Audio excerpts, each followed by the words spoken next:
Namaskar, this is Engineer Suraj Singh in India, Bharat, Chartered Engineer, Buildings, Civil. This book published 1996 for practical people, including practical issues, nothing to do with university.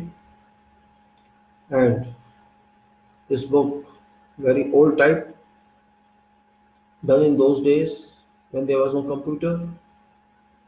And this gives some input to those fresh and budding staff of construction engineering on sites to know in advance what should be done on site to keep image up.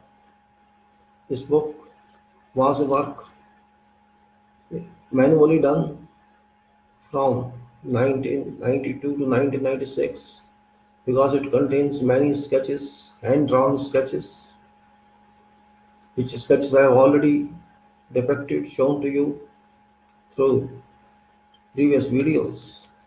This book has construction issues, certain design issues, and certain issues which currently you may not find somewhere else. Well, this is not a package of advertisement or just an information that to what level I tried my best to get you some input about construction industry. I am calling construction industry because I am speaking, I am addressing my talk to whole world. It's not to Bharat, India only, because this is academics, this is practical experience, tutorial, and it applies to activities of buildings and structures. So it has nothing to do with something else but to industry of construction. Construction industry in India, we do not call it construction industry because we have different regulations, but actually construction is an industry and should be treated accordingly. We have various issues all over the world in construction, but particularly in our country, to which I belong to, I am citizen of, is Bharat, India. We have different type of, we can say, thinking, different types of contemplation. First of all, we are not very serious in activities. We take it too easy sometimes and sometimes too strict. We forget that it is construction, it is design. If construction is reliable, design is worthwhile. If construction is not reliable, design doesn't stand. Howsoever good design we achieved, it shall not mean anything. And efforts incorporated are included by designer or design engineer, so-called design engineer, go in vain. No meaning of that. If your quality system doesn't work, if your quality control doesn't work, I am calling both quality system and quality control because though both are interdependent on each other. If quality system is well defined, depicted, and organized, and there is no implementation of that, means no controls do exist. In that case, both are collapsing, both collapse. Both shall collapse. We have to take this into our consideration that howsoever good design is, howsoever good you are, if your controls are missing, your system got no meaning. You may have very good quality system in book form, but on construction field, it doesn't work automatically. Until you train your people accordingly and you train yourself accordingly, being an engineer or supervisor, you cannot achieve that goal as expected of quality system.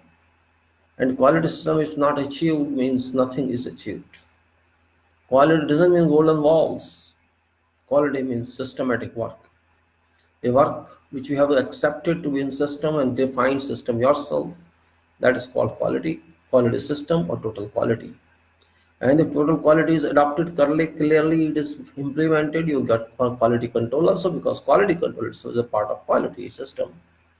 So both ways you can say you have to work in an integrated approach, in an approach where you understand what you are going to do And if one point is missed, means suppose foreman misses something or supervisor misses something, or you miss passing information, is instructing or explaining what you want or intend to do, they're called lapse, and that can harm your work. Even 1-2% harm can lead to failure of something. Sometimes it happens, and we have to understand that well. Example is you forget to cure something, some element of concrete means that element has gone. You have no solution for that. It happens. So quality system means you have to be alert all the time. You have to be alert. Your staff has to be alert. No excuse for that. Civil engineering is dependent upon good quality system, good quality control. If there is no quality control or you ignore this, your howsoever expensive element you produce, it's nothing. Be clear. Building may be standing seen very good in finishes, but inside structure is weak. Structure is not well qualified. Quality fine means well structured, well designed. Design may be good, but implementation is good, not good. It doesn't mean anything. Yes, you can apply cosmetic finishes on that. You may say, oh, it's very good building, very attractive building, very good paint on that, finishes on that. Yes, they are very good, but nothing. There is nothing, no durability in that, no reliability of that building, because no safety. It can give service temporarily, but not for intended period for which it was designed. Therefore, I am too concerned about quality system in every branch of engineering, not only in civil because it is civil main on buildings and structures, civil is main. But if you see HVAC services, electrical services, plumbing services, lift services, building management services, and CCTV or security services, and all those services which are included on within any building to serve its purpose, to serve its occupiers. Those all are equally responsible for providing quality to building. If electrical person fails in its wiring or some loading distribution, building can fail. It result into short circuit and wire and fire. And similarly, air conditioning or HVAC system, if fire damper fails to work, it can result in fire. If visual building management system does not work properly, it's a problem. If your alert, what if your smoke detectors do not work, if your firefighting spring does not work correctly, result is a failure, no suppression of fire. So it's not one aspect, there are many aspects. Then responsibilities do lie. Responsibilities of those who run designs and those who are in implementation, execution, both are responsible for different cadres. Well, I'm not bringing here into this talk projection of designs because that is different world. I'm not talking of how to convert that design into shape, and that's called field work or this site work. You may call it field engineering or you may call it site engineering. It's up to you. I have no problem with that. But field is field. Field means you have to stand in sun in all weather conditions. You have to stand as you can say a foreman yourself, engineer yourself. You have to be well secured, well decorated with your safety, and must be physically strong, mentally strong, because you have to apply both energies. That's right. I have to sometime early morning go to site, sometime throughout night you have to work on site, and sometimes in high temperatures you have to be on site. It depends. You have to understand complete specifications what you are going to do. You have to understand all drawings. You have to interrelate drawings, the intercoordinate drawings. All drawings a package, big package of drawings. You cannot just say one piece of drawing and construct buildings. Not that way. You must have hundreds and thousands of drawings, sometimes depending on standard drawings, environmental schedules, the structural schedules, all that, which can put to burdensome package of drawings and documents, both drawings, also documents, contract documents, specification documents, many types of specifications and many types of drawings, and then other issues, codes, writings, project reports, project details, lessons learned, all that, charter project. All these are available. Maybe you are not aware of that, but these are available. And moreover, then Euro codes may apply, British code may apply, American codes may apply, our own codes may apply. These all require input. You have to take input from those. You cannot simply way. You have directions how to move work. You have directions everywhere given. How you should move, how you should not move, what care you should take, what care you should not take. All are given certain relevant codes. For example, European codes very descriptive. Our codes are not that descriptive. We can take help from the code. We can take help from American codes, American Concrete Institute. So many supports are there. But depends on your awareness, how aware you are, to what degree you are aware of these. That was only purpose of my introduction to you about this. This is a small piece of writing. This was done in 96. It's very small piece of writing. It's nothing. But just because it's small piece, you cannot say it's no use. Mindset I have written. What should be mindset of those who work on sites? I have also written many other pages. You can see on this video there are so many URLs I have given. You can go and read them. I'll explain to you later on all those. There are various important topics are there in that. Not one, not too many. And these all must be attended to by those who are in field engineering. But problem is interest. Are you interested or are you not interested? You are interested, not interested, because it's up to one to decide, so to individual to decide what one wants to do. If you say, no, I'm not interested in that, okay, I'm not going to force you, it's up to you. You have to build your personality, I'm not going to build your, you have to decide your future, you have to decide things. If you just want to lie on site or some layman and sleep and eat and take salary, that's different. But if you want to learn something, you have to learn something. If you are interested, you have to build your personality, your diploma, your degree. Your degrees will not work forever. Your efforts will work forever. Your attainment shall work. Your personality shall be valued by your achievements, not by your degrees. Degree is just a gateway, just a door to enter a flat, and after that to decide what to do, what not to do. That's actually more important than something else.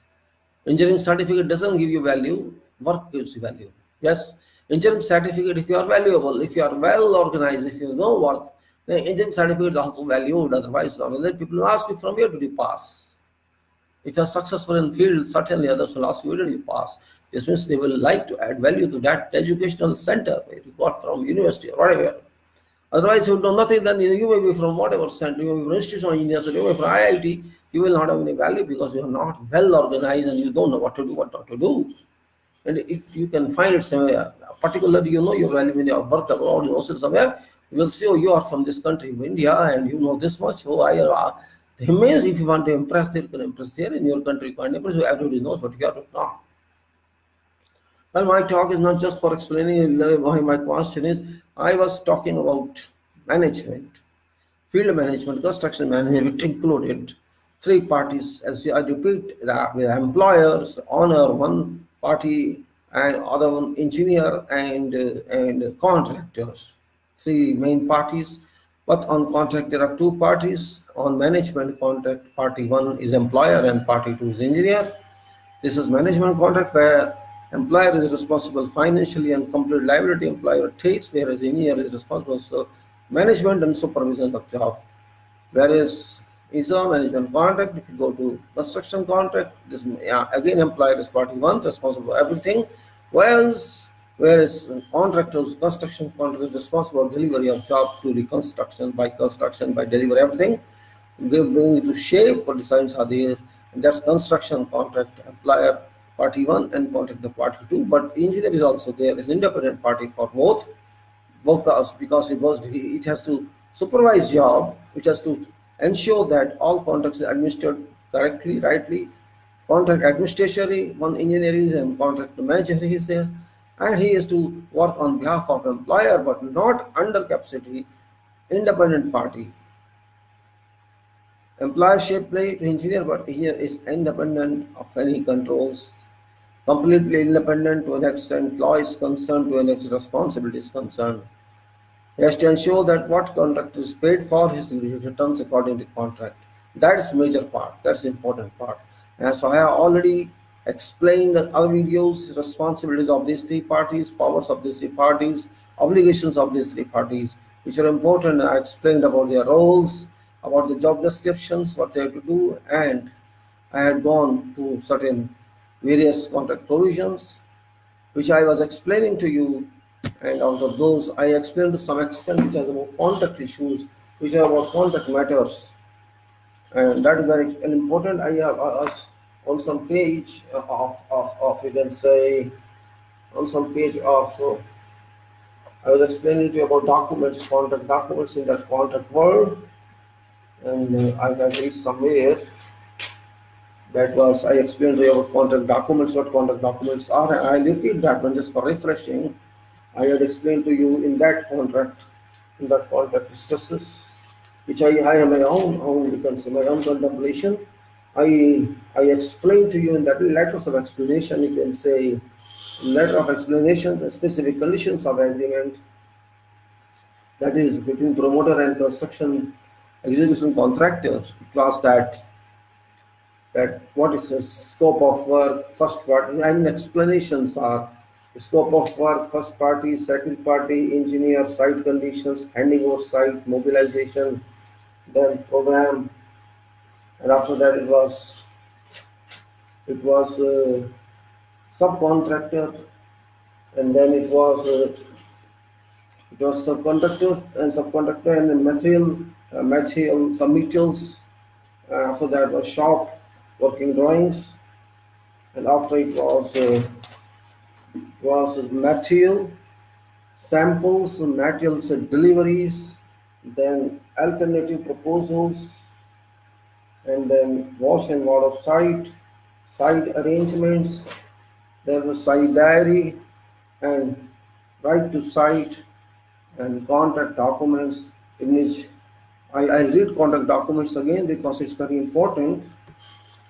You know, all documents forming part of this contract as whole, shall include contract bond, performance bond, job schedule, scope of work, amount price for completing job, all qualifications as agreed before finalization of contract, all general conditions, specific conditions, assurance accepted by contractor in writing before signing contract, general specifications, project specifications, manufacturer specifications for approved materials, all communications from tender being open to closing date in form of telex, fax or whatsoever, in general meeting records of all tenders of the engineer's office on site, any communication issued from engineer's office before closure of tenders, all changes made before closure or in bill of quantities, all architectural and structural services which shall include engineering, air conditioning, plumbing and drainage, civil works, bar bending schedule, general and specific details in Form A4 size booklet volumes,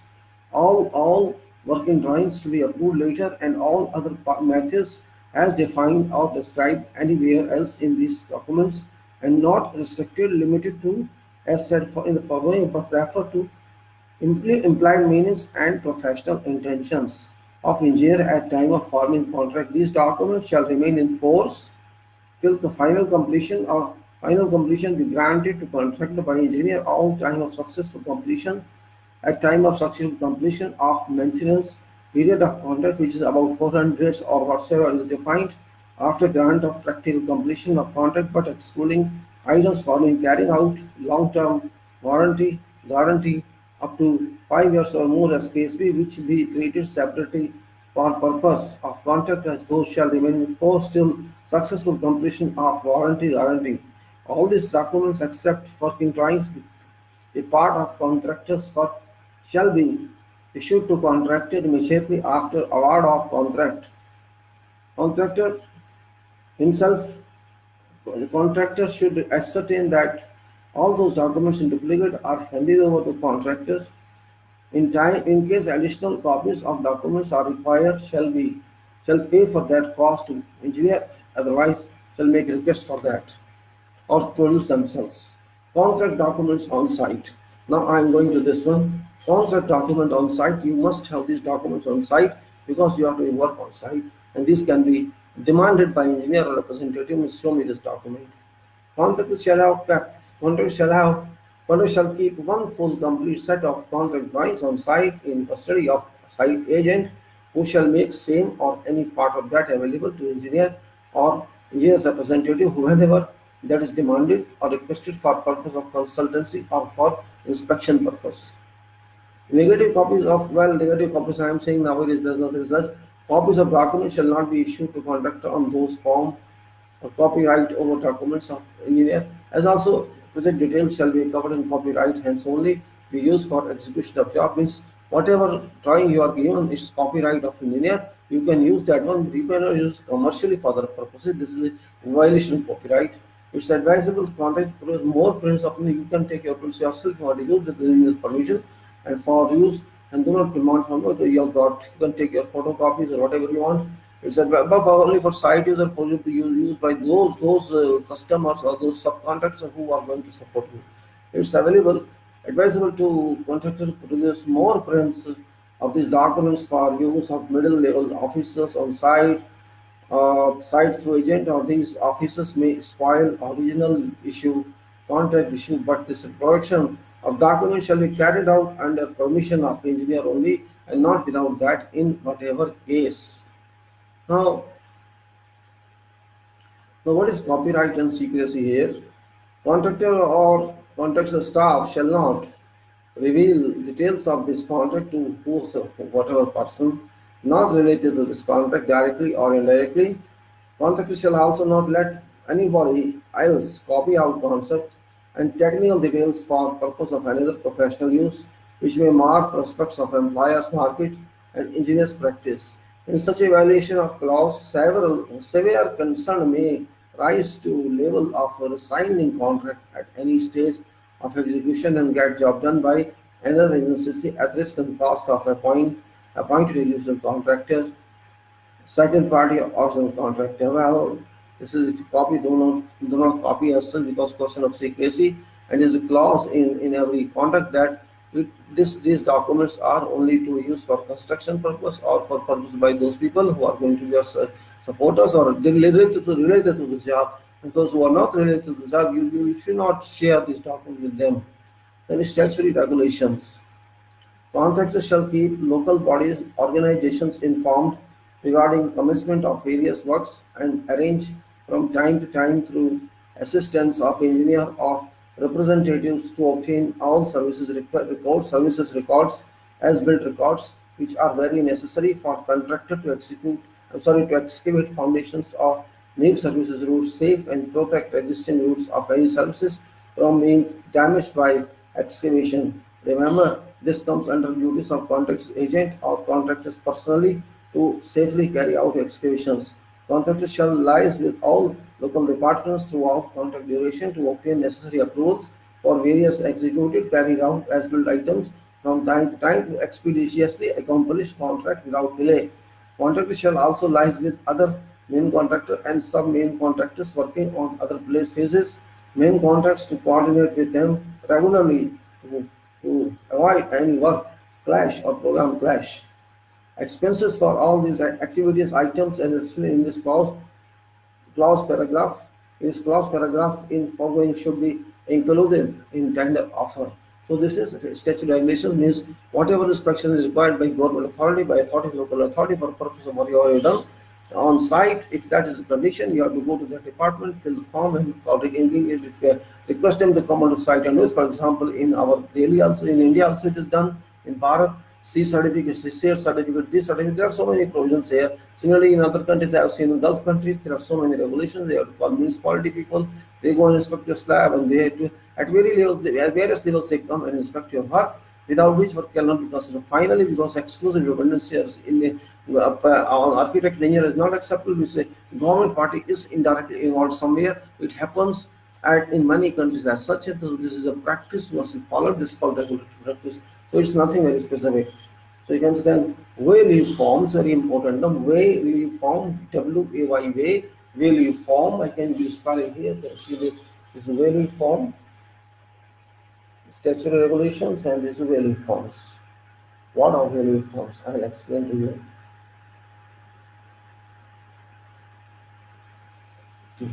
Now, this is something we can choose like this.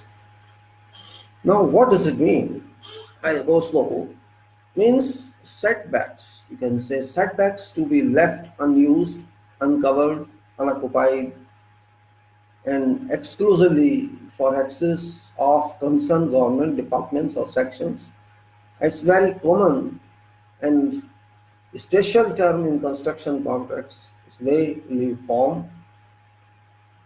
At conceive or design stage, it goes to responsibility of engineer to check that forms are not violated or do not contravene statutory bylaws as enforced from time to time of project design.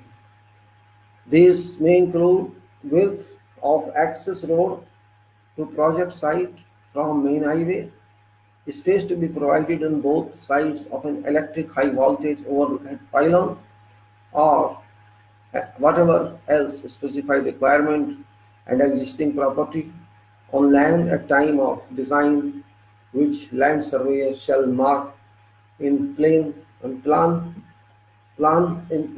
you can say, in plain tabling, detail of plot survey, topographical details, but there may be various instances at time of contract execution that same property comes in or near way of contract area, in which case contractor shall have to contact concerned local body, local department for bylaws or removal of same in whatever way it may be. That shall be brought to notice of engineer. In case value item is brought to notice of engineer in time, engineer may take necessary steps to clear that way for contract for project to run more unhindered in interest of job and contractor. Do you understand this? Value form. What I am trying to say, you have a building somewhere, a project somewhere, and there's a law. So you mean say it's a kind of corridor, you can say corridor. They in imaginary corridors they are which requires something, and that is to say from building corner to this distance you have to leave this for the services. For example, light pole is there, or some other services is there existing there or planned to be there. On other side too and everywhere means your corridor should be clear. Government access road should be clear. If there is a pole or there's a road, something like that, there's regulation that your building should be apart from that overhead line by so many meters, and this is given by laws. In fact, this is not given to you in drawing. Then you have to and you have to ensure in public areas that you either discuss with the engineer or discuss yourself with local authorities.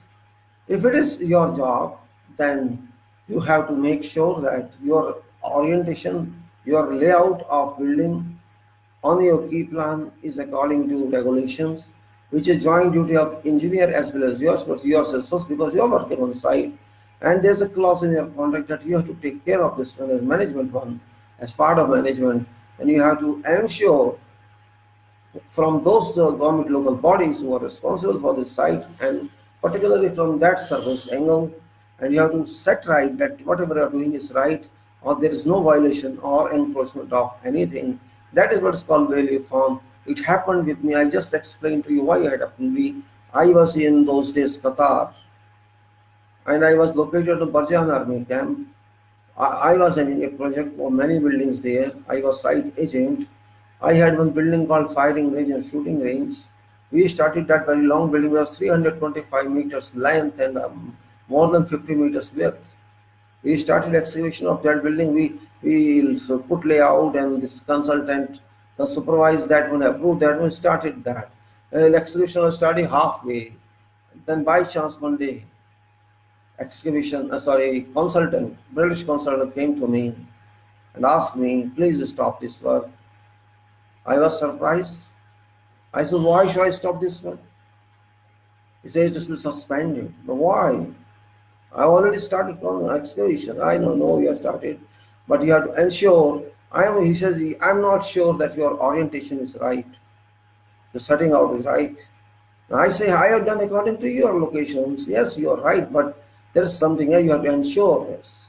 There is a regulation that your building should be 50 meters off this pylon, this overhead line pylon, and it is not. It's coming in within that. It's coming about many meters and it's not exceeding that one. So there is some error here. You have to stop, suspend immediately, and then we'll see. Well, I didn't know that time. So this become big question because we have studied execution of this long project. We had to stop everything. Some dispute started. Our machines were idle. Our people were idle. So he was directing me, this resident engineer, you can employ people here, you can employ people there, you can take machines from here to there, and that's all that. Means he tried to avoid his responsibility and put everything on me. Well, this is side, this is job, you have to share. Sometimes you may be in problems or a customer may be in problem and no customer wants to put the impact that person's risk of question of reputation and then you are not so intelligent, you're not so clever that you know all these problems. So what happened? Only mistake I did was I did not get in writing from the engineer that I can start work. It was due to trust between two. So the judiciary from army to the army project judiciary came into being and they asked me one question only. Did you get approval of this one? I said, they said start it. Did you have writing? Well, this was my mistake. I didn't take writing, but that was my mistake also, our mistake also. We didn't go to the department to ensure that what was our really form. So anyhow, what I will say is we have to relocate that building according to rules, according to law. But I learned a great lesson there, and that army just told me never do work without approvals in writing by these consultants. So it had become a big problem because then there were many disputes on that. We had to readjust machines, we had to readjust all people, and we had to record everything. It was because an experience. That's why I tried to bring to people where you can die. Means it's the kind of death. It's the kind of death. If you start the building and say stop because you have done something wrong, well, just for I'm sharing my experience with you for you people benefit that do not take contract as just a document to keep in Alberta and sleep. You must read contract papers, contract pages one by one, clause by clause, and also specifications one by one, clause by clause. If you are interested to rise yourself, to move yourself into higher echelons of hierarchy in your profession, do not think that you are only responsible for work. This is also work. You can work on site, but you have to be in office also to know these documents, to read them if you want to rise into your designations. If you get more responsibilities, if you want to share more responsibilities, you have to involve yourself into contracts documents, into specification documents, into quality documents, into safety documents, into plans and so many other designed informative pages from where you can know more and you can contribute to that one based on your experience. If you can do that, forget your all that what I am in education, what I'm not in education, and you have to write everything where you find there is an error. There's something should be done. It may be site query, it may be engineering query, it may be some other, you can say proposal you have to make when you find some problem. All this you have to do it. That's very important. Just why I explained to you this clause for your benefit. Well, now go to manpower and workforce. Contractors shall have to arrange workforce of all trades, including that of subcontractors, as agreed in construction program or schedule. From time to time, an engineer or resident engineer shall have authority to question about deficit workforce or workforce or power. Complete habitation for all these persons shall be arranged by a contractor in all respects as also included in respective clause of these conditions. Contractors shall take complete workforce off site to their homes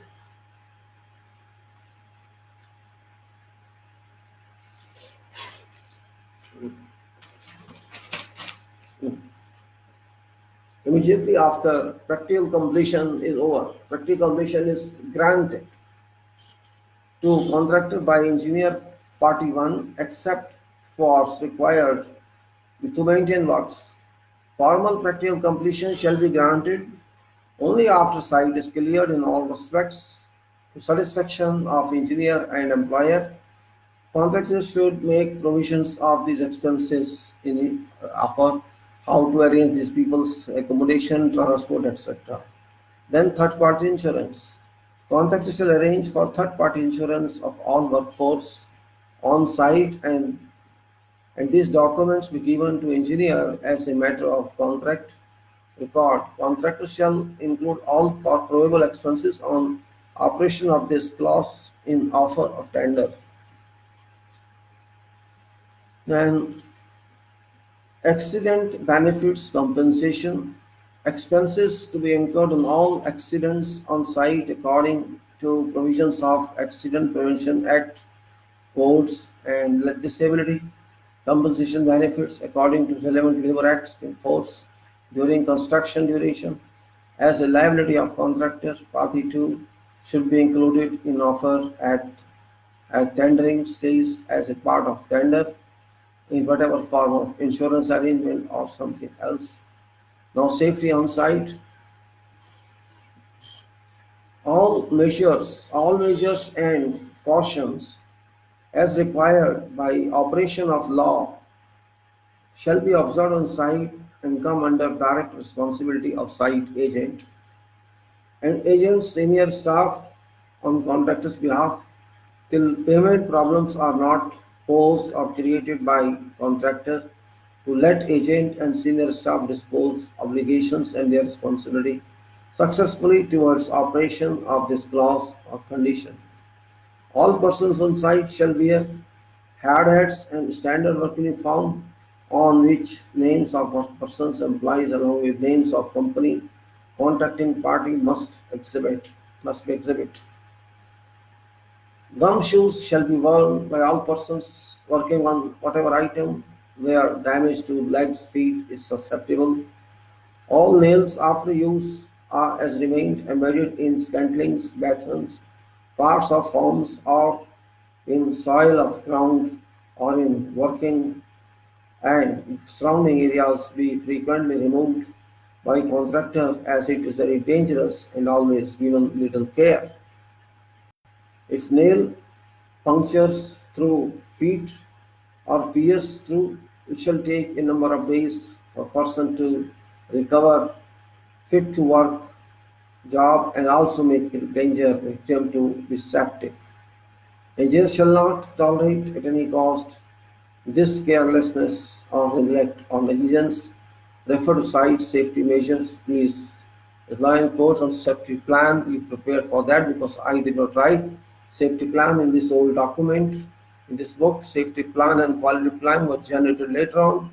So those also constitute part of this book indirectly because I have written safety plan and quality plan somewhere else in other videos. Then accidents. In case in case of occurrence of accident, contractor's agent shall at once take action to transport victim patient to hospital nursing home and informed in details in standard pro forma about accident to engineer and insurance agency for prompt and efficient follow-up action. Now non-payment complaints.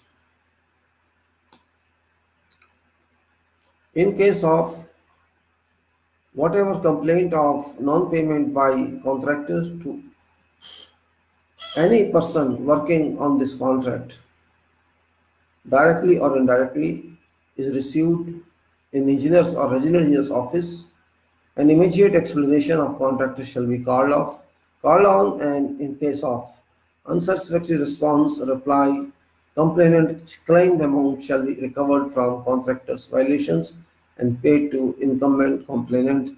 It is in case of some worker who is not paid by contractor that person files a complaint with registered engineer or engineer that this contractor has not paid me, then contractor will notify to engineer will notify it shall notify to contractor for explanation. And in case explanation is not received properly or adequately or satisfactorily, then engineer has a right to deduct that amount from contractor's evaluations and pay to worker because responsibility of worker also lies on engineer's duty. So it is a side of site of company, site of organization, which is promoter and engineer is employed for that. So this is also a question that contractor must pay you all as required. Then working hours. This is also very common. You can say not very strict, but let us say networking hours on site shall be 8 hours or 10 hours these days, because 10 hours generally done in industrial projects, and a convenient lunch break in addition. The working day in a week shall be 6. Well, we can say 6. It depends. You have to pay overtime otherwise. Should contractor wish to provide working hours on site due to contractor's tight program or to recover lost time, contractor shall inform at least 48 hours in advance of intentions so that arrangement of site supervision, engineer, clerk of work or whatever properly arranged. In case contractor does not inform in time, activities items conducted out of absence of during absence of engineer's representative shall be liable to rejection depending upon nature of items involved. Preparatory works for concrete pour shall, however, not cause any problem as far as forms of the suspended slabs are concerned. Preparatory works shall include erection of forms of suspended slabs, beams, fabrication of steel reinforcement bars, leveling, arrangements, alignments of forms, reinforcements, placements, and miscellaneous services elements, etc. So this is normally means if you want work should move in overtime, it generally happens in all kinds of projects.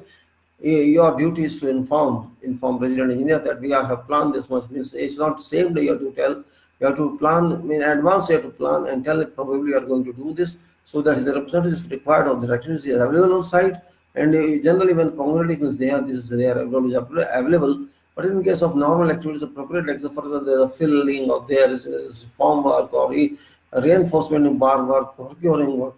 Generally, no one is available except responsible, but the one takes around and goes securing is done well or not. And the question is, if when preparatory work is done, it's not question of, you can say, question is of safety, means people will not die. That's very important. Quality is not checked during fabrication of formwork or steel reinforcement. That is different because safety is more important than something else. Yeah, right. Then refreshments. Contract shall include in price of contract all minor expenses for tea, coffee, cold water, soft drinks, whatever, during inspection time when supervising engineers, engineer representatives, clerk of work are on site for purpose of for hours together of office market. This gratitude cost shall not be considered as bribe. It's a part of contract. Contract is in location jungle and there's your duty. It's a clause you have to include this expenditure in your lump sum price. Now, what is bribe here? Contractor shall not bribe engineer or his resident engineer or whatever else engineering staff directly or indirectly in whatever manner by way of gifts or personal favors or promises which may smell smoke of bribe. On festivals or special ceremonies of engineers staff, greetings shall be accepted only. Parties can be attended as far as triumph over project or program or scheme or over certain complicated portions of job or some complicated disputes are resolved or sometimes intention, strain, depression, monotony. Engine staff needs the company of professional counterpart colleague of contractor, say agent or brilliant site engineer, etc. But that should limit confined to personal drinks in case it's proved that contractor tried to bribe employers staff or engineers staff engineer or threaten to give a favor or may cause damage to engineer or its engineer's staff or staff of employer. Party 1 contractor party 1 contract may be liable to be assigned or additional action may be taken and remaining work of contract be carried out by appointment of another agency or by employer's own staff at risk and cost of contractor in this contract. Contractor is advised to include all such expenses in case of contractor fails to spend or lose an amount of operations in this clause of no bribery or tender sum or otherwise contractor shall depend on this contract. What does it mean? Bribe means if I am taking some consultant with me for a cup of coffee in market, it is not bribe. If I am asking contractor to take good food in my own office, it's no bribe. Because these are all collegial expenses, these are all collaborative expenses when we work together for hours together and for years. It's not personal friendship, but professional relation, you can say. If I give some soft drink to engineer's wife comes on, it's not bribe. Bribe is you are paying something else. When we are together on sites, there's agreement. In contract is given that you have to entertain them. Entered means refreshing. When they are in sun, 45 degrees, they work there in sun, come back, they must get some soft drinks or cold water or tea or coffee or something. Then contractor, because he's arranging everything, we cannot expect engineer to arrange something else for him. So from contractor expenses only, these expenses are met. So this is cannot be called bribe. And if somebody calls me to some party, okay, come on, take this party, or I call to them my party, that is social relation, working relation. That's also a bribe. Okay, come on, but question you should not give gratification. You should not give, okay, this is your birthday of son, take this golden chain from me or diamond. No, that is not possible. So within some limits, it's okay. Other than no, it means you are going to give a book for you gift as book something, you gift a copy, your pen or pencil. That is different. You cannot say thousands and millions of this you take as gift. That is considered bribe. Because there's no reason they should pay gold chain or diamond chain to some consultants, relatives, or to consultant. That's not acceptable. That's bribe. Now progress.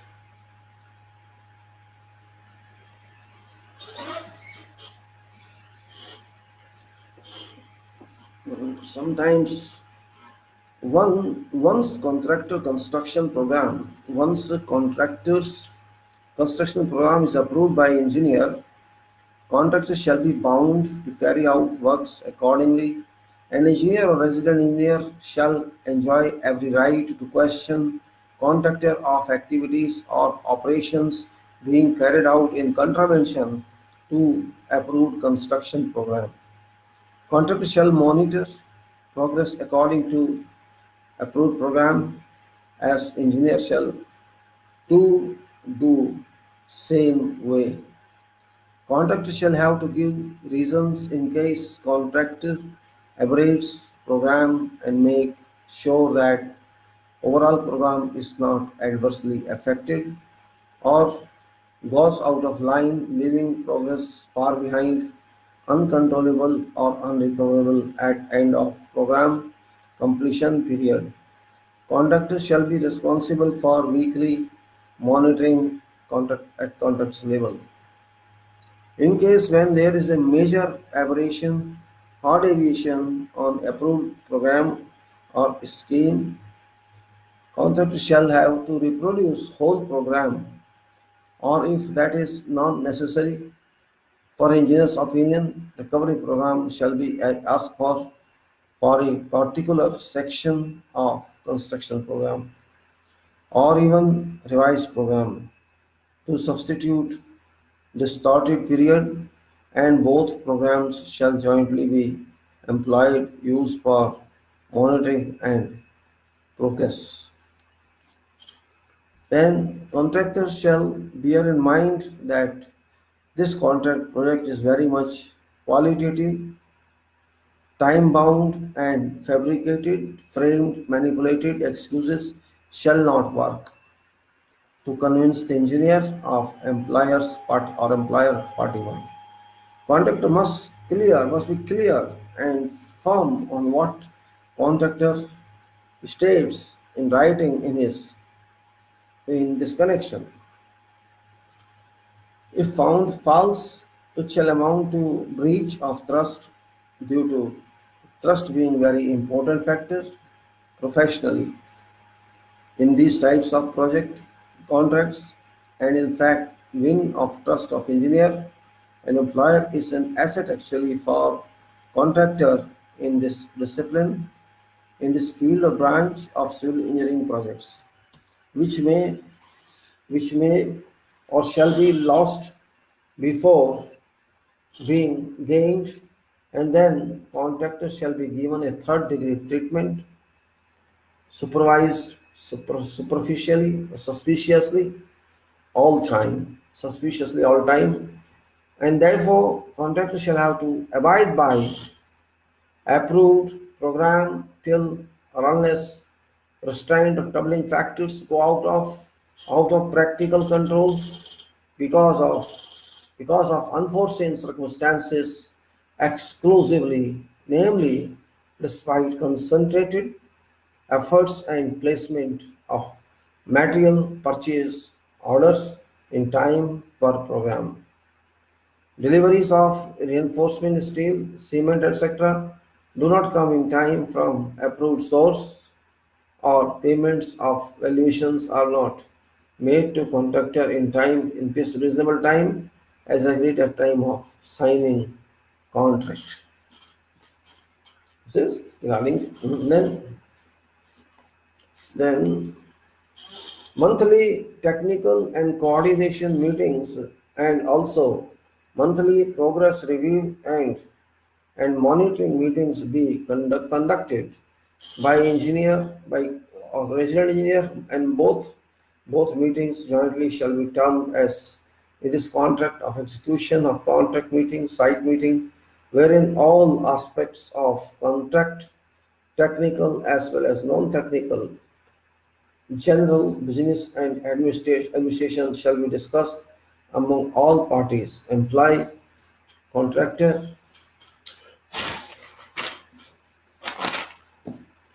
engineer, and record it as discussions and decisions. Sometimes major decisions shall also be taken in such site meetings or contract meetings if necessary, according to situation. From contractor's side or end, before contract's end, behalf, representative shall not be below level of site engineer in charge or executive engineer headed by site agents, and from engineer side and behalf, specialist engineer and project coordinators headed by resident engineer or engineer, and also from employer's end behalf, employer in person or authorized agent, director or above. This meeting shall be chaired by a resident engineer or engineer.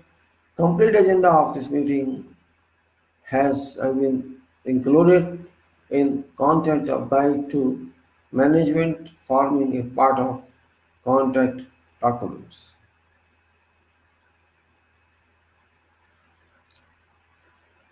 Inspections. Why also the meetings and contract programs? The program I explained to you is very important because you have to see a program is in line, progress is in line to program. If progress on site is not line into program, you have to ensure the work is not lagging behind. The work is lagging behind. It's very difficult to monitor work. There's a limit to which you can know. We're supposed to think 5%, 4%, 3% fine is okay, you can recover it. But if saying, oh, he's 30% behind or 40% behind, then it's a question to be asked from the mind, why is that much? How can you even recover it? That's the question is. It's a big problem in that case, and that's why I say meetings are important. Technical meeting, or progress meeting, or contact meetings are very important. Where these problems can be discussed in details, elaborated in why progress is, what is the reason, material shortage, or people are shortage, or what else is there, or design is not available, or what's not there. That's all to be considered in that point. I mean, and is left by big people like resident engineer or engineer, employer, or and agents, all these discuss this, and the rest of this issue it is because if we are lagging behind means it's very difficult to recover that. It's engineering construction after all, time is required. You don't have that big site where you can just, or you have to run shifts, and sometimes also not possible to run shifts a day and night you have to work means it's a goal question. Now you have to settle this during every week or monthly whenever the meeting is there. You have to bring all this in forefront. Then you can say inspections.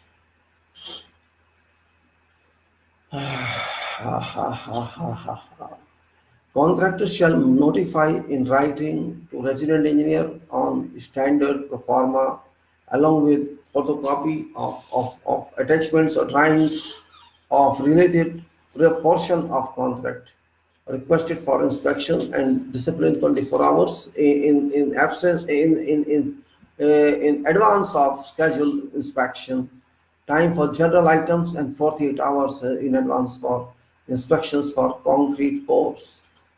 24 hours for ordinary items and 48 hours for concrete pour. For example, concrete pour means suspended slab pour, big one. I'm not talking of very small elements like columns or something.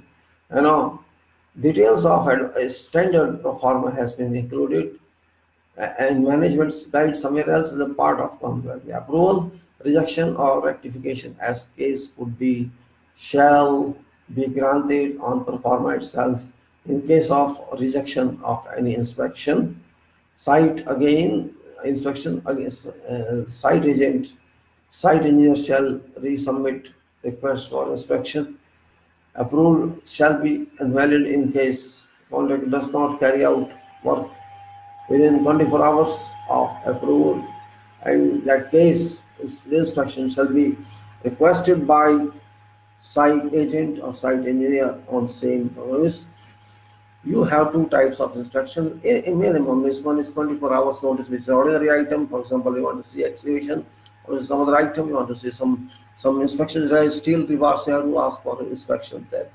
Means 24 hours okay for tiling work, some other work, but 48 hours are given for major works where they have to see structural drawing, they have to see steel drawing, and they have to see your specifications or services drawing. All that are required to be noticed in that portion. That is called rebar pour, concrete pour for slabs, a big one, etc. Where 48 hours are required because in consultant is not just in one side, consultant is moving here, there are all the sides. So it's very difficult time for him just to come to every side every day on that side, which is not very big one, just 4 seated, 2 seated, where only you can say we can say okay this rain, this is coming down all what do you say, what I use, yes, inspection 48 hours must be given to that one. We have to study all these drawings.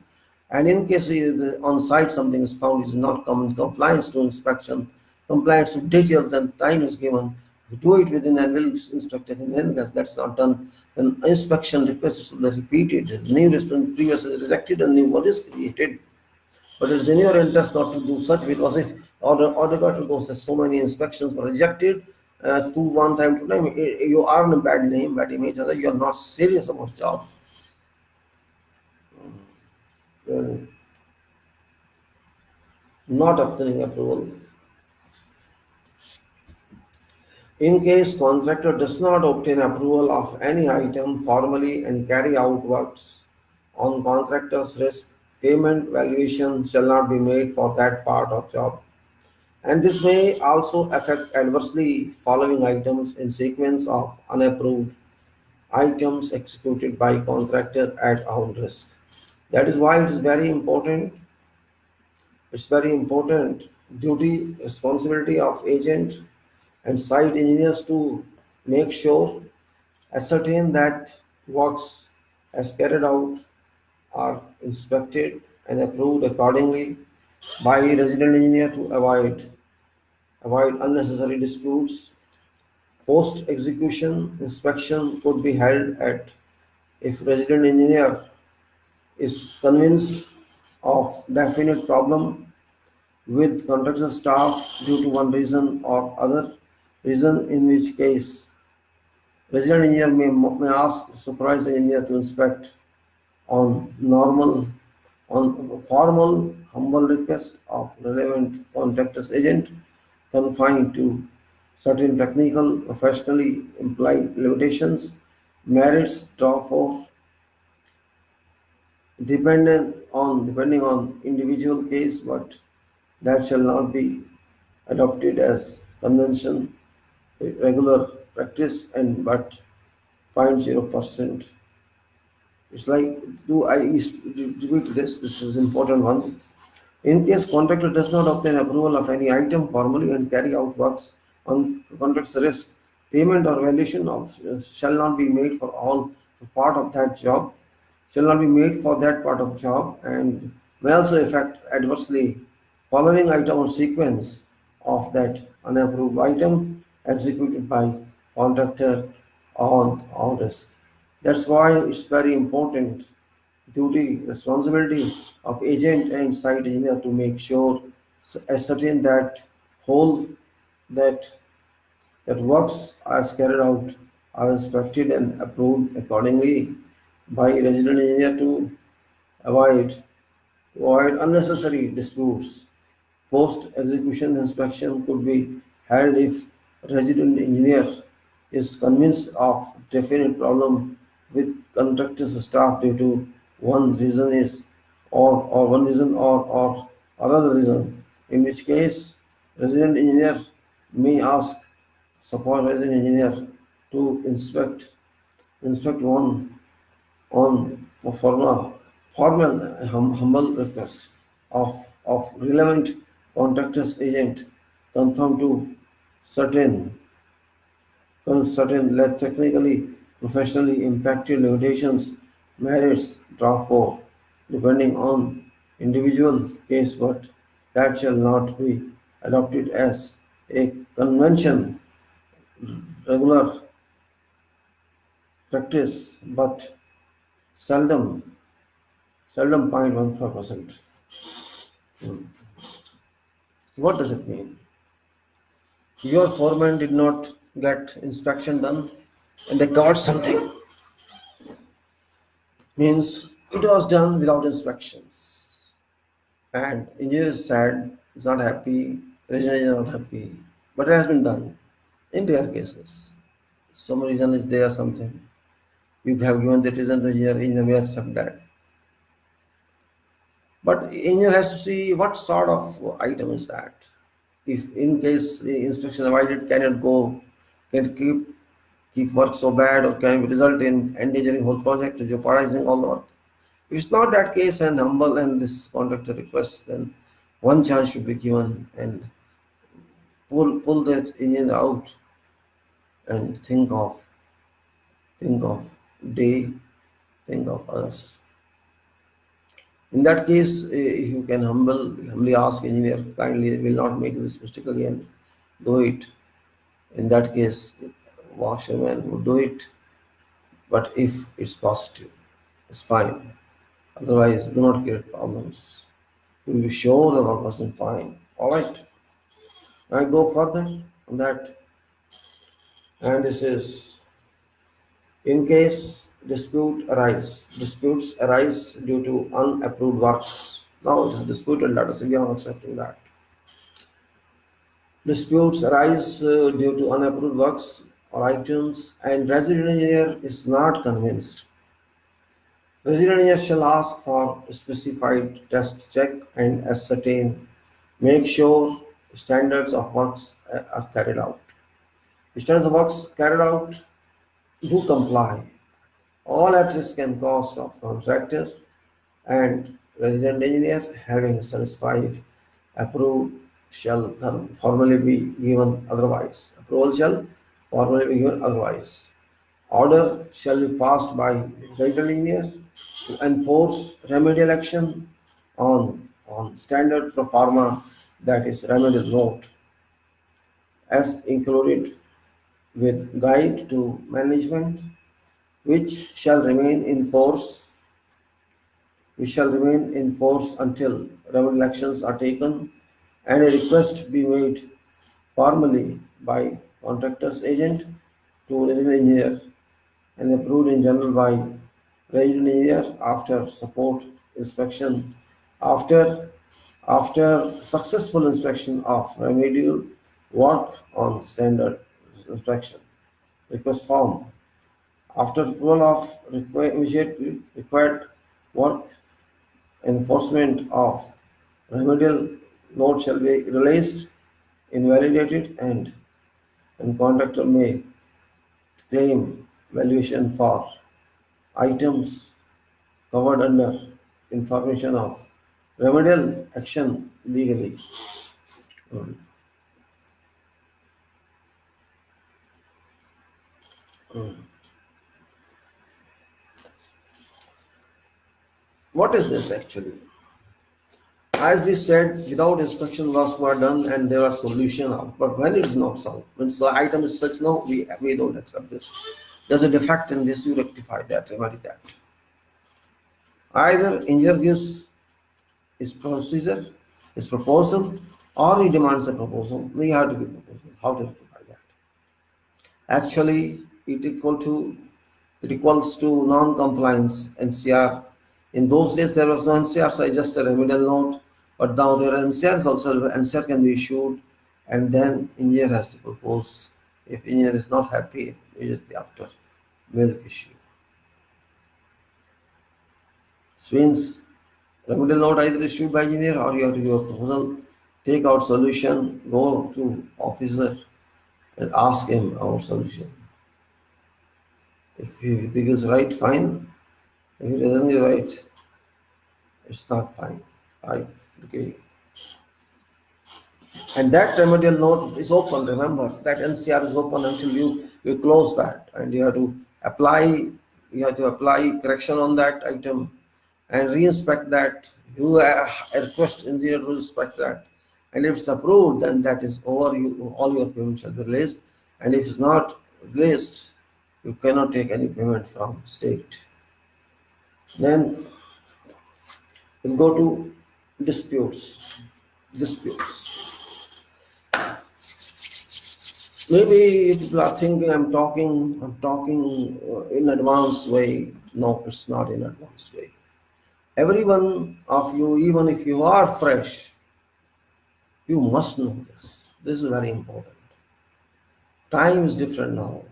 Technology is there, internet is there, information is moving like anything.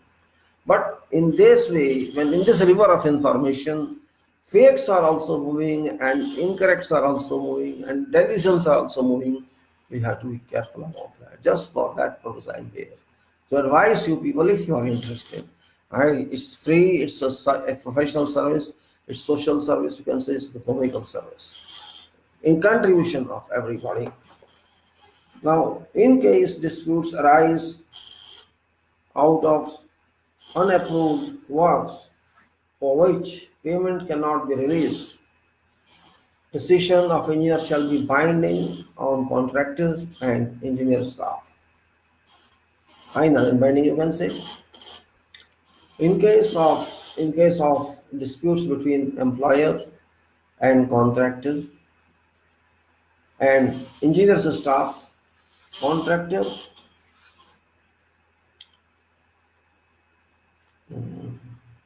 in case of dispute between employer and contractor due to any other reason, engineer shall act as an independent judge or arbitrator to solve or resolve disputes, and engineer's decision shall be final and binding on both contractor and employer until matter is referred to arbitration according to provisions of Arbitration Act, whatsoever is applicable.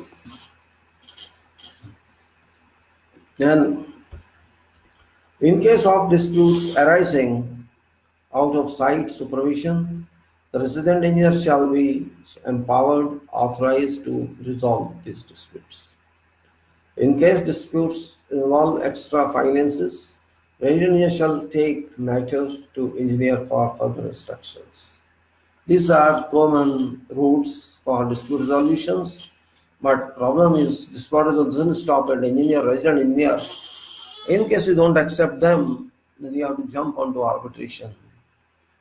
And these days there are other agents also in between engineer and arbitration. There is a medium mechanism which is called dispute resolution board according to FIDIC, and that can be installed on big projects where there is expectation of various disputes. That intermittently or monthly or quarterly, these people visit site and see if some problems are there. They can advise not to create those problems or resolve them, or else they above engineer they can be temporarily approved as their arbiters for reconciliation, and they can advise what to do, what not to do. This generally hasn't started yet in our country, and I think in many other countries too isn't started, but there are some people who are working behind that. Then, when it is method statement. What is method statement? Resident engineer can ask for method statements for for execution carrying out of whatever item or a part of contract, and contract shall provide complete detail in form of method statements. Contract shall work according to method statements after being approved by a regional engineer, but this approval shall not relieve contractor of contractual responsibilities for correct execution, the right execution of item. Elaboration of method statement has been given in some other documents. Well, investment of this authority with engineer is mandatory. So what it says means you have to be in position to write in details in a systematic way how shall this item be worked, how shall it be carried out, and that is from scope to end of activities. Scope means I'm not talking of brown projects, I'm talking of green projects. Means whatever is there, you have to define properly, rightly, adequately, and then request them to facilitate completion as soon as possible. Then instructions. Now, what are instructions that are taken before also? The methods, I've taken length at different times because I have many method statements on my record. I want them share with you because I have not seen people here doing method statements. On job, following types of instructions shall be brought in use and shall be issued from engineers or resident engineer's office. These are site instructions, remedial notes or NCRs now, engineer's instructions and miscellaneous instructions, site memorandum, etc. These are few standard documents forms which are going to be applied and which are usually and which have been applied in the past, and we have to be careful about them. We have to take into consideration all this technical documentation, coordination documentation, supervision documentation, or contract documentation for implementation purpose, for prosecution purpose. Must understand them to our best advantage that something is not available in books, but it doesn't mean it's not available. It's available in contracts or in practice. Now, site memorandums called short site memos, site instructions and remedial notes shall be issued from resident engineer's office, site office, as well as miscellaneous instructions such as inspections, requests, or daily movements on job.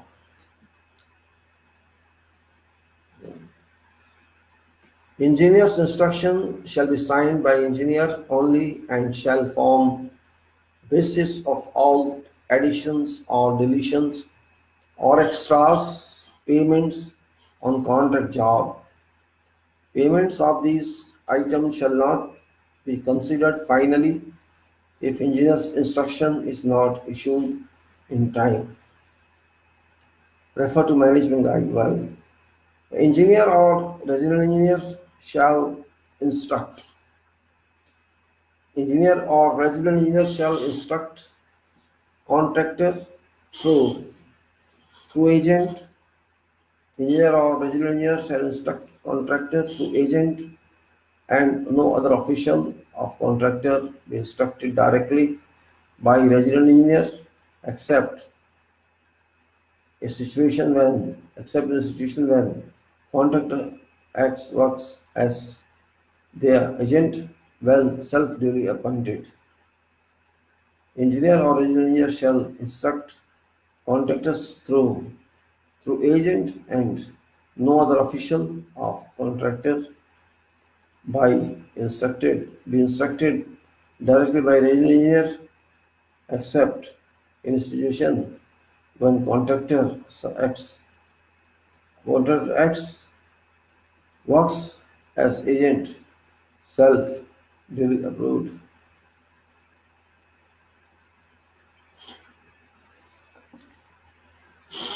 And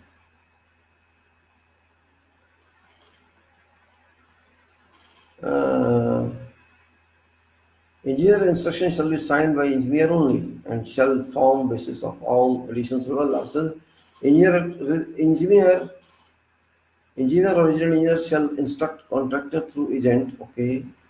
Oh, okay. Coordinates, sorry. Coordinators, sub-agents and site engineers, assistant engineers, etc. may be orally instructed, but must be confirmed by resident engineer in writing to contractor's agent. All instructions to contractors shall be given in writing under titles as described above. In clause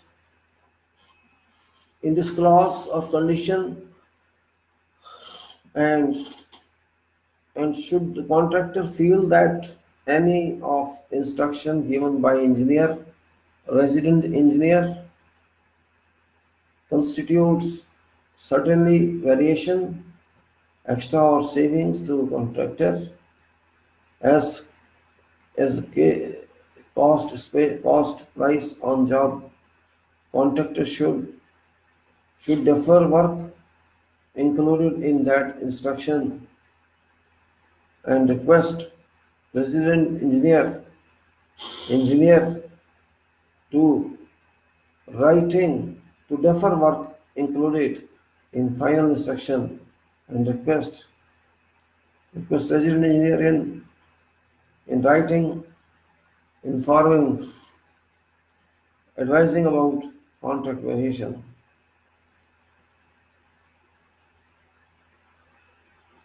Hmm. All right.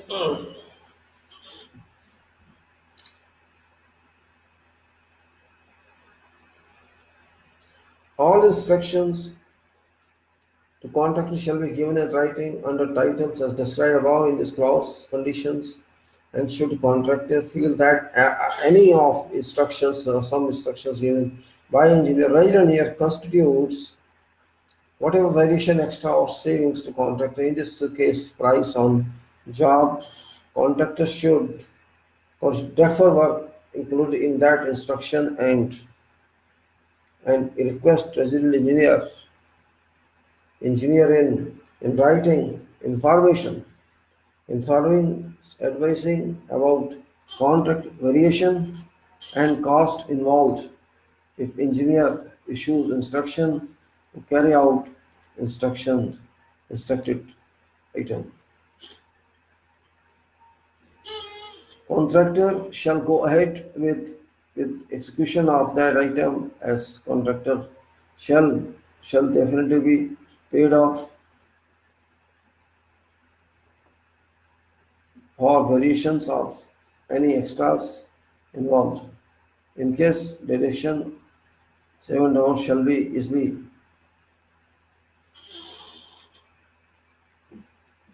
One shall go ahead with that execution of that item as contractor shall definitely be paid for variation of any extras involved. In case deductions or contractor may give value reasons only with any extra involved. In case of deductions, contractor shall more give more you may give details reasons why instruction should not be carried out to design requirement as immigrants officers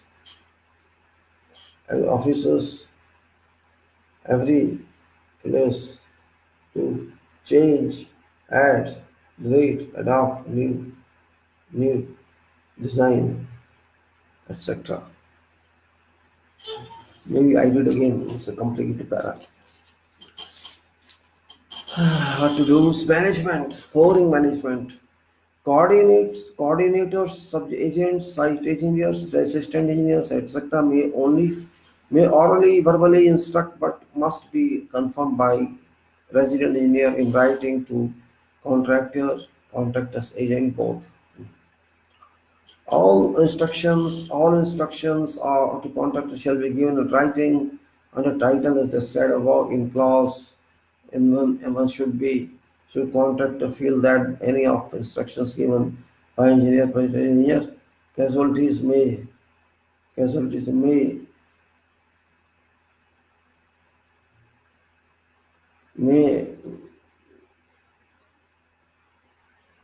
feel that there was an instruction given by engineer, resident engineer constitution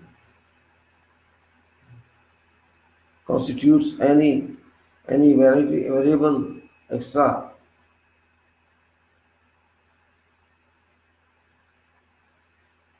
Feel that any of instruction given by engineer, resident engineer constitutes extra variation extra of of of instructions given by engineer, resident engineer constitutes any variation extra savings to contract in cost, price, and job.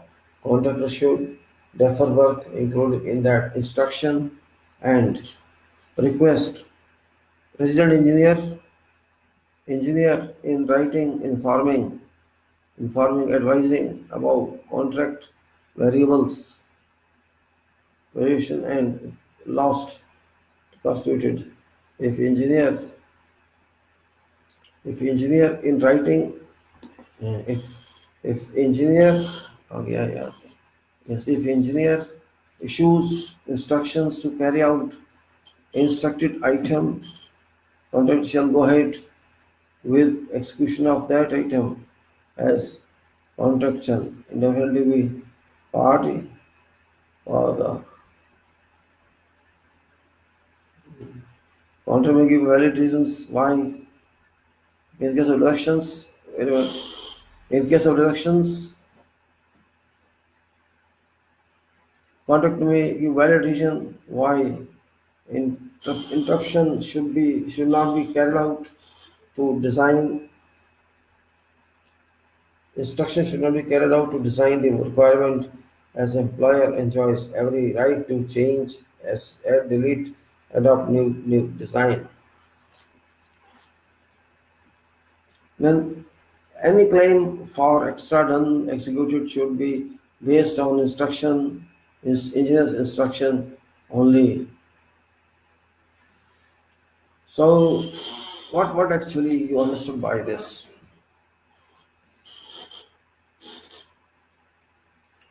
It is if engineer issues instruction to carry out constructed item, contractor shall go ahead with the execution of that item as contractor shall definitely be paid for variation of extra involved.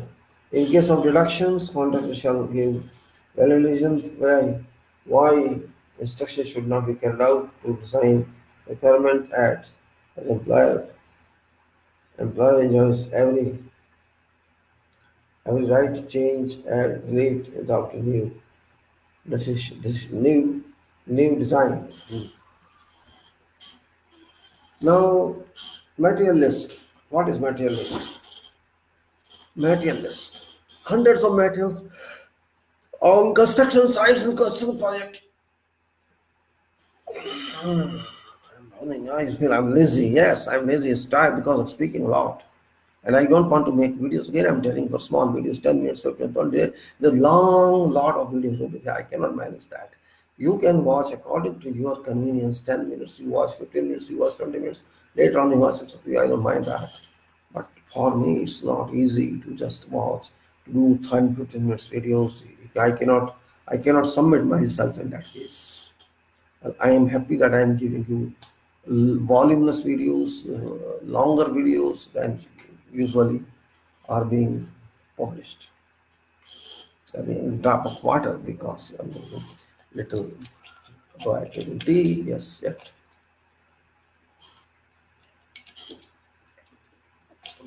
15 degrees. Temperature at 4 o'clock, 3 o'clock.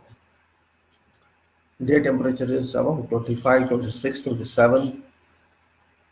Sometimes early morning it's 11 degrees and 28 in day, so 17 degrees difference, how what type of climate it is. At time of tender submission, tenderer or contractor be advised to include current price list of all materials to be used or included on contract job to enable engineer to know a price market rates at time of tendering, calculating price and shall be made use of resolving contractor's claim based on material cost. Announcement greater more than a tolerable percentage on basic market rate at time of bidding. And on such a long duration contract job, there shall may be reasonable appreciation in process of materials due to inflation and many other macroeconomical reasons. In case of bid fails to include bidder fails to include present price list of materials of time metals of time while tendering, no claim on that account shall be admitted towards enhancements. Extra expenditure probably incurred by contractor except for state government controlled items for which contractor shall provide all evidences of support and relevant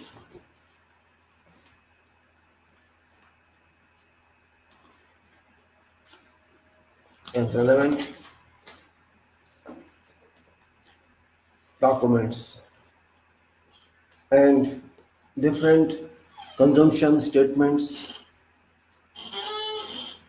time versus progress, consumption statements, time versus progress, graphically to grossly prop and support claims.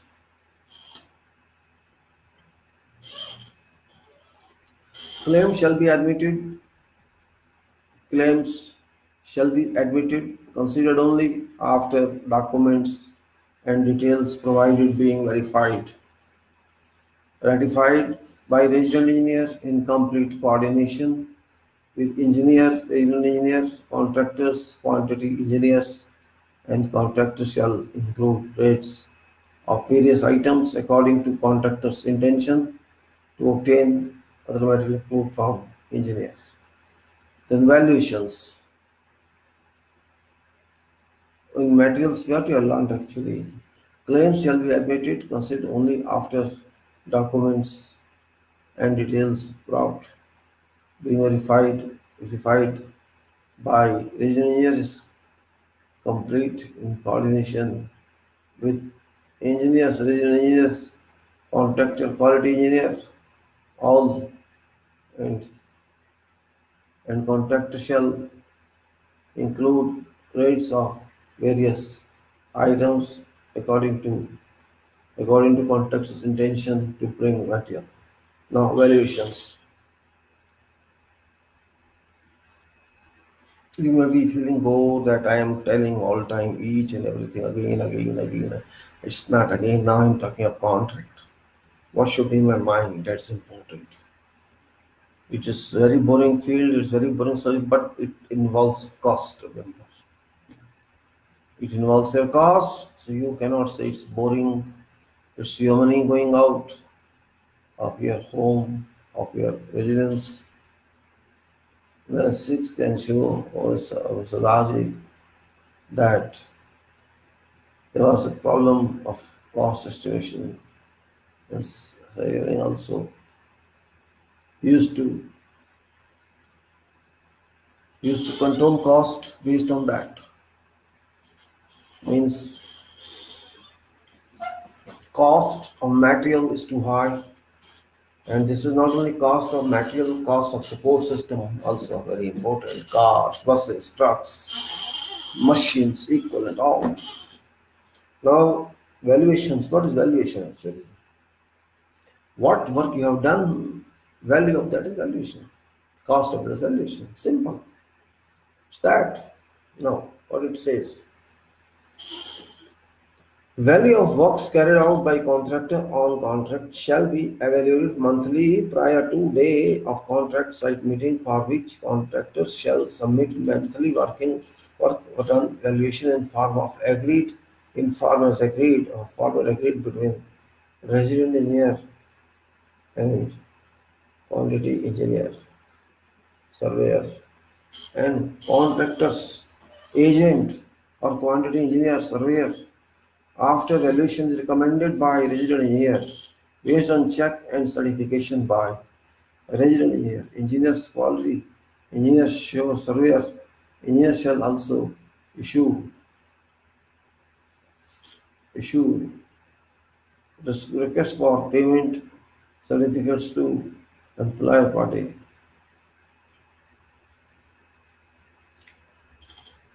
Employer party one in this case in the contract who is in Iran in turn shall release certified value of monthly works carried out by contractor partly partly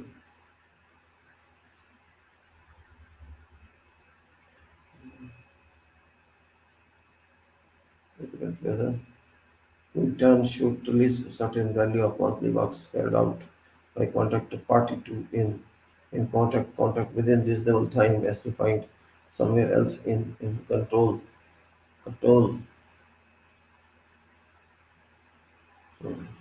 Let me read it again. Valuations. Let me read it again better.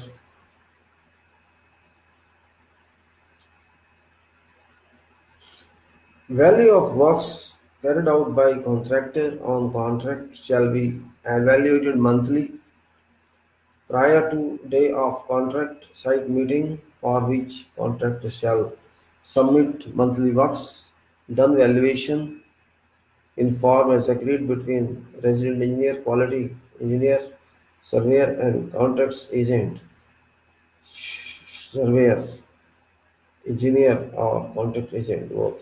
3. Alert valuation is recommended by resident engineer based on check and certification by regional engineer, engineer's quantity engineer, surveyor.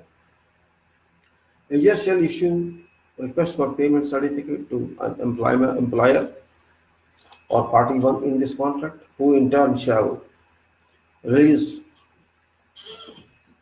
certified value of monthly works carried out by contractor party in this case to contractor within reasonable time as defined somewhere, or else in contract documents as implied agreed by both contract parties. Very simple it is. In lump sum it's too simple. You are not going to measure all items. No need. Because it's not item rate contract, it is lump sum contract. You are engineer or quantity engineer. Similarly, resident engineer is a quantity engineer or he is engineer as such. Both have understanding according to contract BOQs and progress. They have decided a formula we will measure like this, whatever done, what done. They have cost of project, they have various bills. Whichever bills you are going to use or pay, its requirement is that it is clear for all the clearly covered and all the. So what happens? We said okay, we have allocated there are 5 bills, we have allocated so many percentage on this, and then we have paid 100% as such. So what we do? We go to one building, see what percent of building has been complete. Say 50% is only, we write 50 in that column of building set. Then 10, 10, 10, 10, 10 like this it is possible.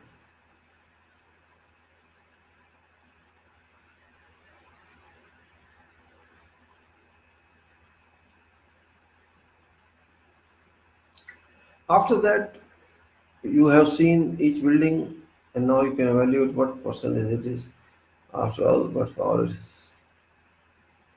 And then you see progress on that work, write down progress in that small piece.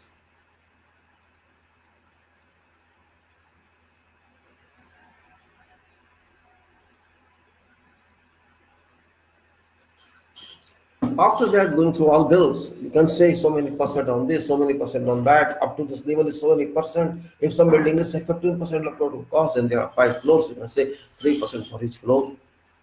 3% of each floor means it includes structural work, issues, finishes, and everything. So you can propose to give this valuation, this floor is this much. That is simple exercise in lump sum, but if it is not lump sum, it's big one, it means a lot of everything. Then move to variations. So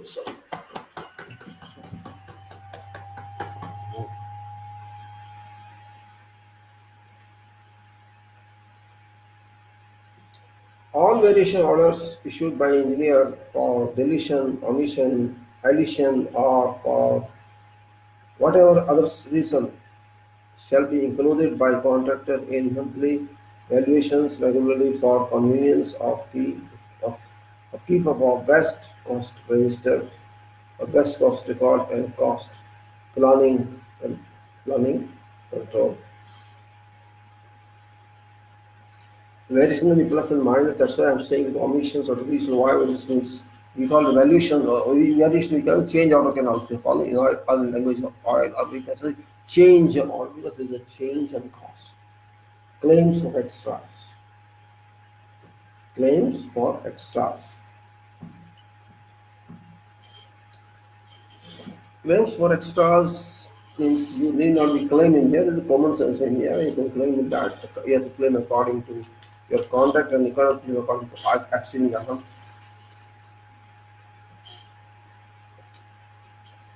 You cannot go beyond your contract of claims. You have to claims within limitations, the conditions, that are permit or non commit.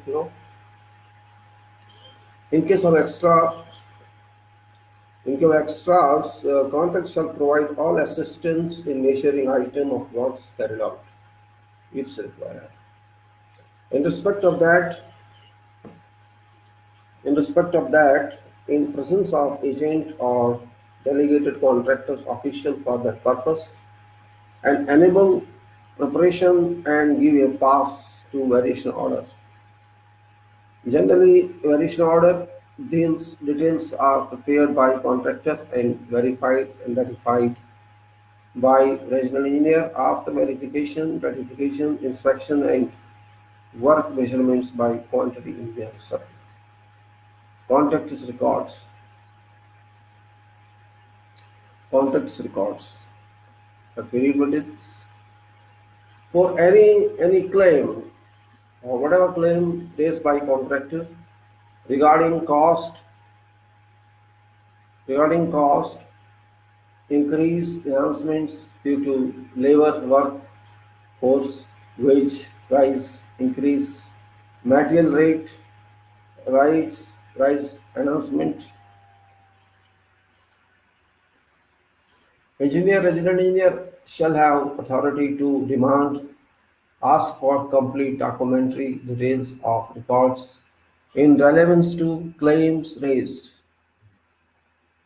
These documentary details shall include actual payments made to workers for effective periods, consumption statement of materials included with claim and real proof of delivery and source, which shall be compared with recorded daily job records of contract.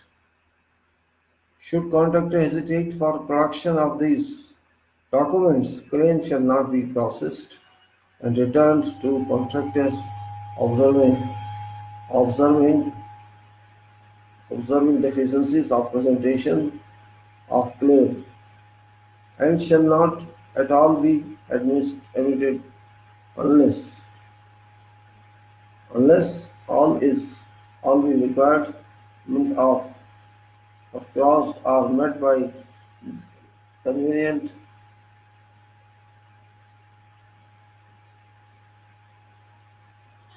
uh,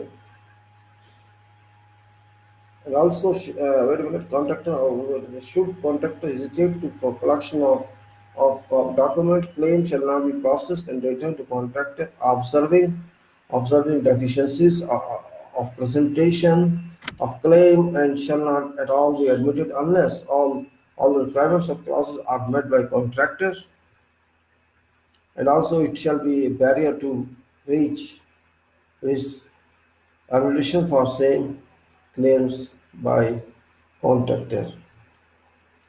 Delayed payments.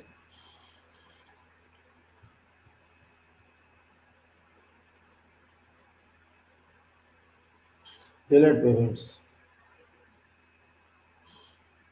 In case of delayed payment beyond agreed reasonable time, let me hold my seat first.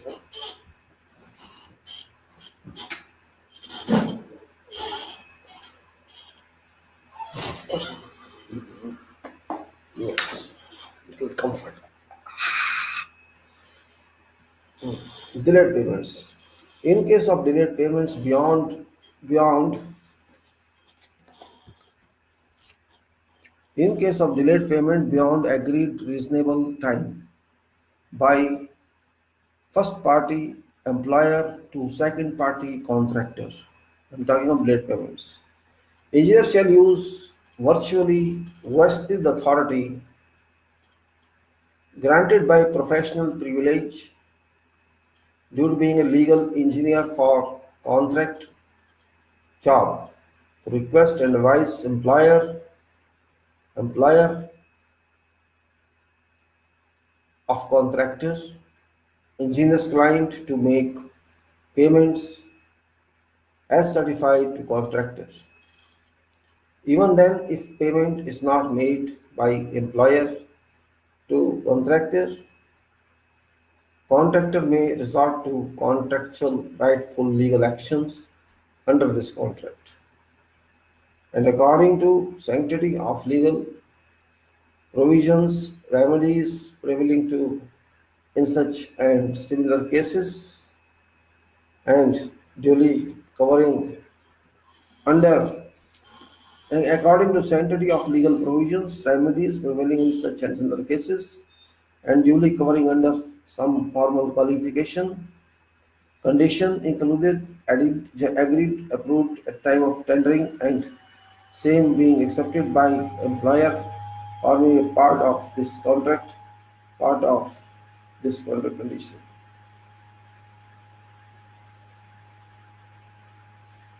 It's contract documents.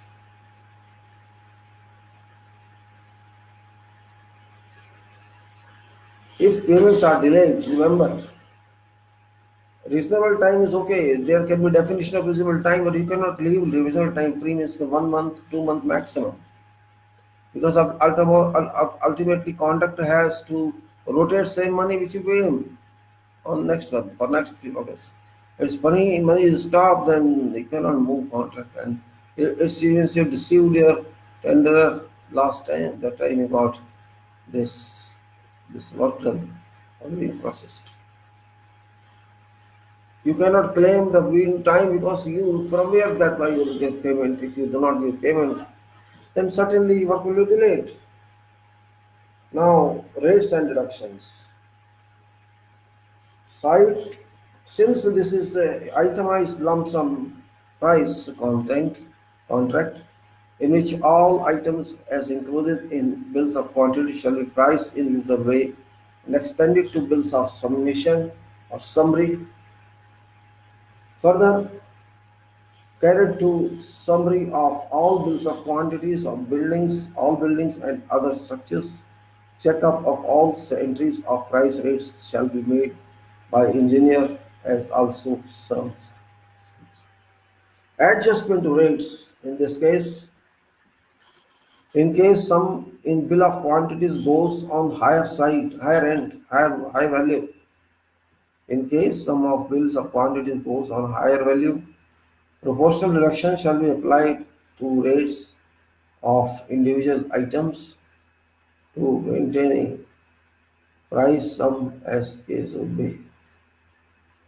And in case total sum of bill of quantities, in case total sum of bill of quantities comes on lower end than calculated one, reduction shall be applied to price quoted sum and contractor shall be informed of reduction and that shall be and that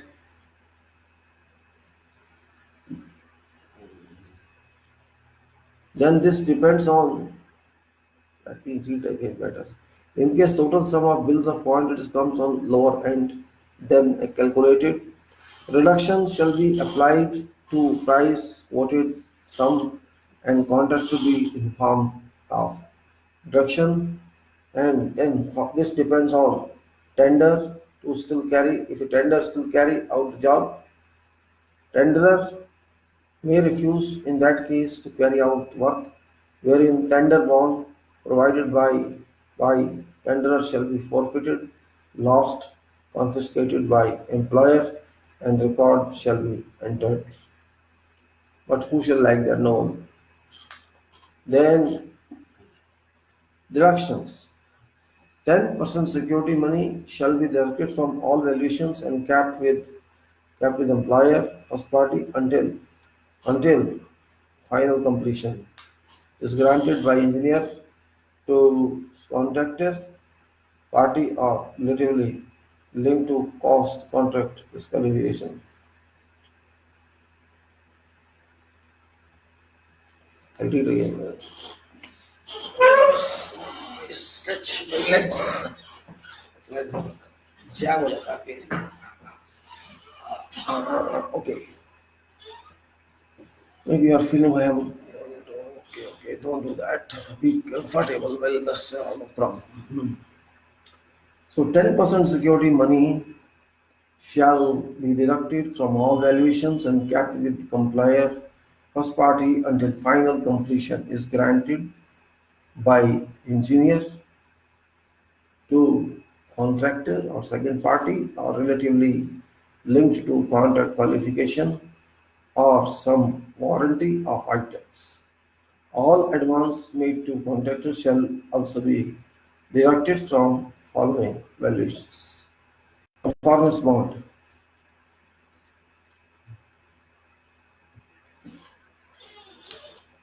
Contractor shall submit a performance bond of fixed amount for whole period of contract to secure first party of contractor's default on contract. Amount to be mentioned in this tender documents. And tender bond shall submit tender bond of a fixed amount as suitable.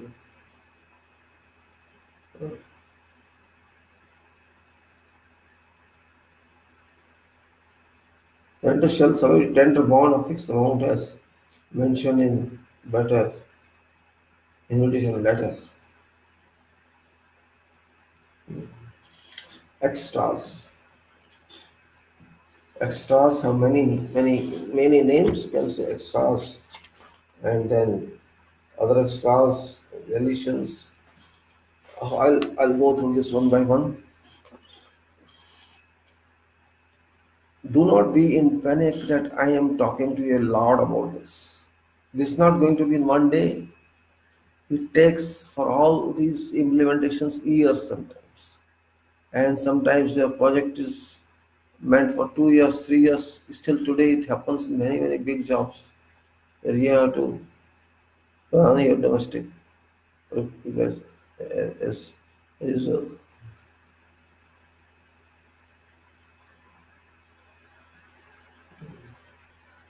nobody is here to do work in one day.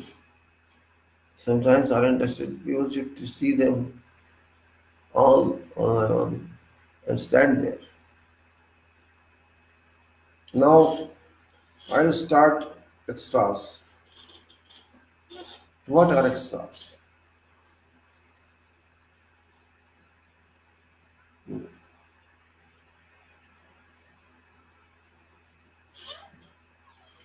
In case of additional requirement of job in any portion under scope of contract and not included in contract documents, engineer shall instruct contractor to carry out job as needed due to technical or some other reason based on same rates of related relevant correspondent item as in BOQ or other quantities. In case the contractor does not accept that rate for additional quantity literate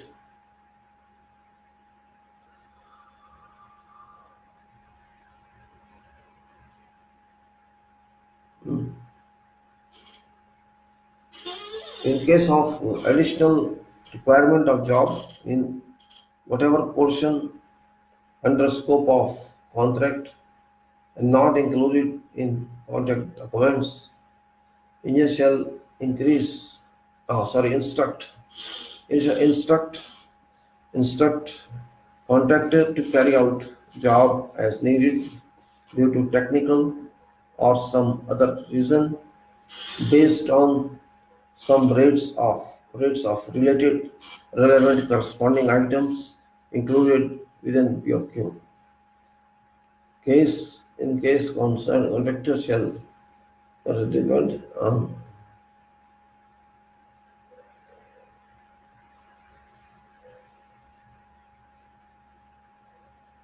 based on same rate of rated relevant correspondent items in bill of quantities in case contractor does not accept that rate for additional quantity items justifying contractor's denial due to low rates quoted by contractor for these items. And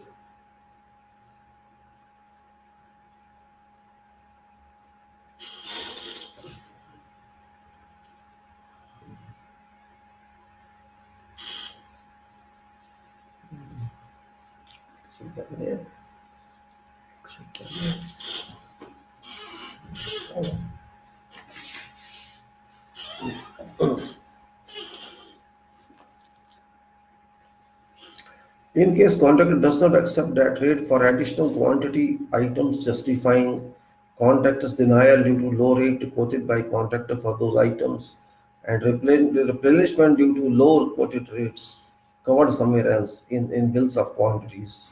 Engineer shall ask contractor to produce detailed analysis of rates and reach a reasonable figure after thorough scrutiny, and contractors should accept that rate with a degree of flexibility, as rigid attitude in such a case shall help none. After agreement of rate, quality quantity shall be measured in valuation for variation computed for an order. Now, what does it mean? This small dispute which can be resolved means you have many BOQs included with your bid, but you were at that time in competitive mood. You wanted to reduce cost so that you can win job. But that was only for contract items, contract quantities, not for whole other quantities. And then engineer says because employer wants more work, more building in that area, and you have to do that work according to costs, according to items included in other BOQs, same rates, unit rates.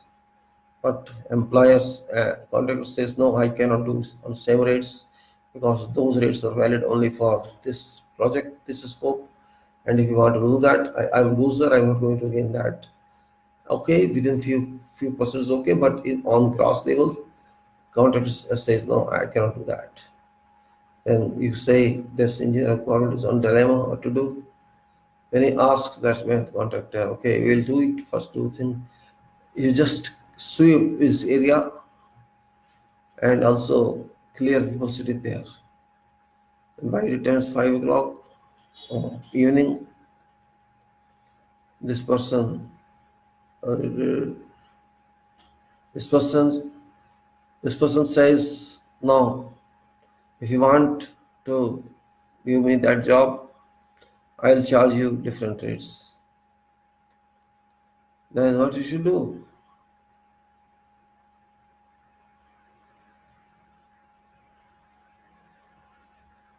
Then engineer says, okay, if you cannot agree on these rates, you provide your own analysis. Analysis means details where what sort of material is there, what sort of material is there, what side of. Then what he says, okay, I give you details like total material in one cube, Congress is this much, where is this much, and SUR is.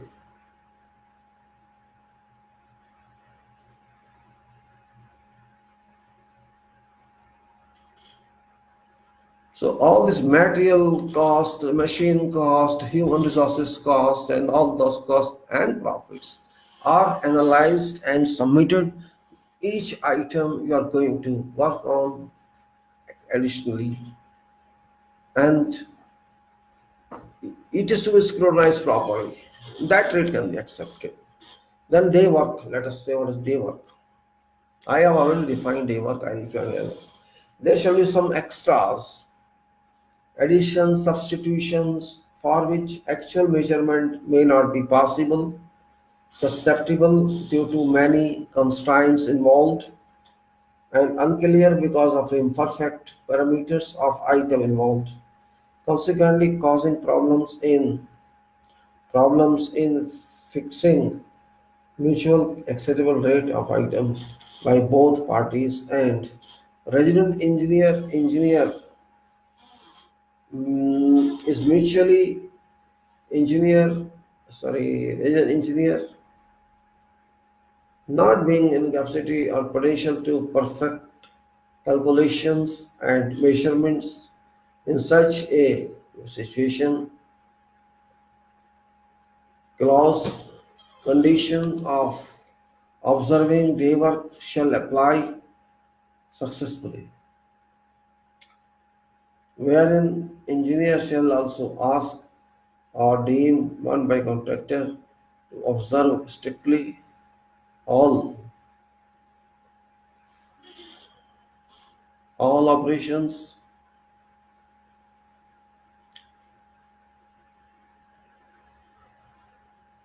of relevant item and present procedure of daily report in respect to that particular item or activity, or then including number of work person deployed and time for which they worked daily. Question candidates to of what quantities of all materials consumed, materials brought to.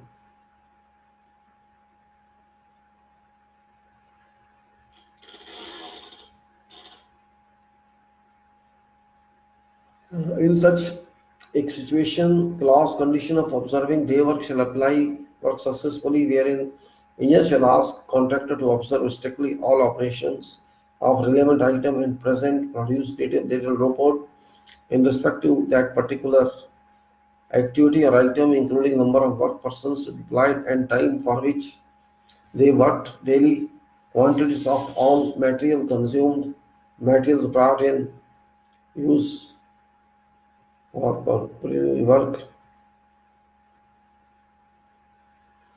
the duration time for which machines and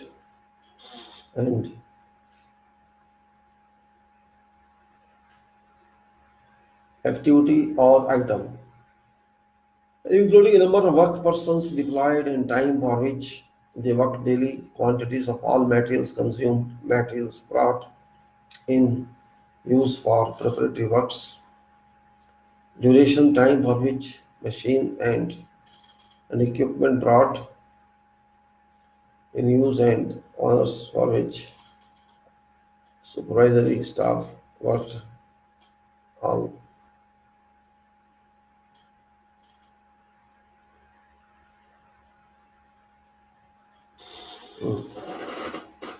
for which machines and equipments brought in use and hours for which supervisory staff worked, all signed by agent, site engineer in charge and engineers, resident engineer, clerk of works, verifying, ratifying contents of day work on bank of 40,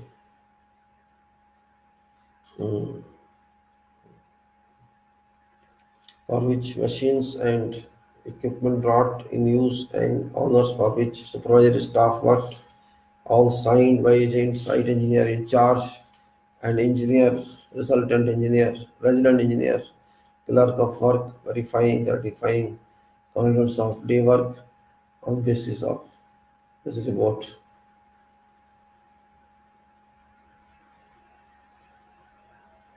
this reports to enable loss solution of all the area citizens. All signed by agent, site engineer in charge and engineers, resident engineers, clerk of works, verifying, ratifying contents of day work on basis of this report or record valuation of particular valuation order shall be computed as accurately as possible to situation in all parties bothered. Then, since this is lump sum contract, lump sum itemized bill of contract, there may be instances that items shown in construction drawings may not be included in bills of quantity,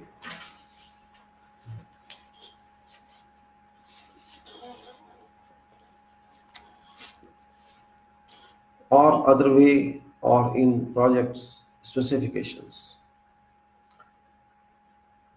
Some activity or technicalities are mentioned but not included, covered in either drawings or specifications, both general and product or will.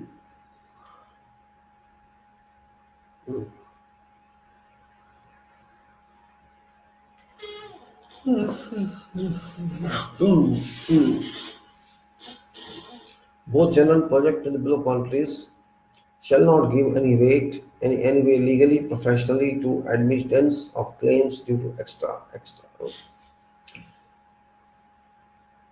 Specifics, what I said was that let me complete this sentence so not to kill without since there is a lump sum itemized bill of quantity contract, there may be instances that items shown in contract drawings may not be included in bills of quantities or other way or in project specification. Some activity or technicalities are mentioned but not included, covered in either drawings or specifications, both general and project or bills of quantities.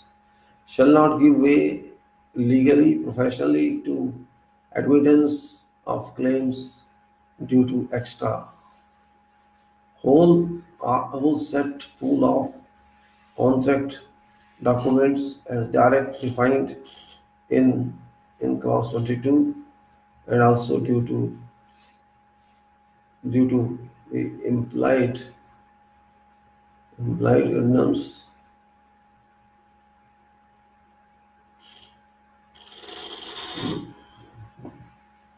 असल में whole set pool of contract documents as defined in clause and also due to implied conditions of nature of contract conventions of profession in civil engineering discipline corresponding to this contract shall be treated as a unit of one document, read or combined monolithically for purpose of contract documents, contract administration, and execution for successful completion of contract job according to scope of contract works. Tenderer shall go through complete complete contents of contract very carefully in professional way and confirm itself of all documents utilizing services of chartered quantity engineer. Particularly, this contract shall reveal various implicit meanings for contents which should be interrelated regarding all documents. For claims also services of chartered quantity engineer should be arranged.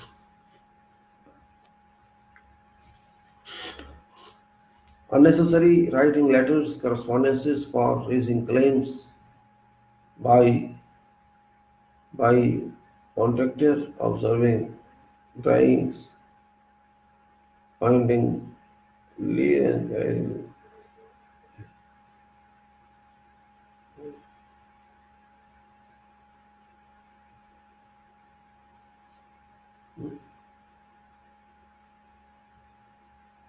for claims also services of chartered quantity engineer should be arranged. Unnecessarily writing letters, correspondences for raising claims by by by contractor observing, discovering, pointing out some discrepancies of bill of quantities or in other documents shall result in no gains to engineer.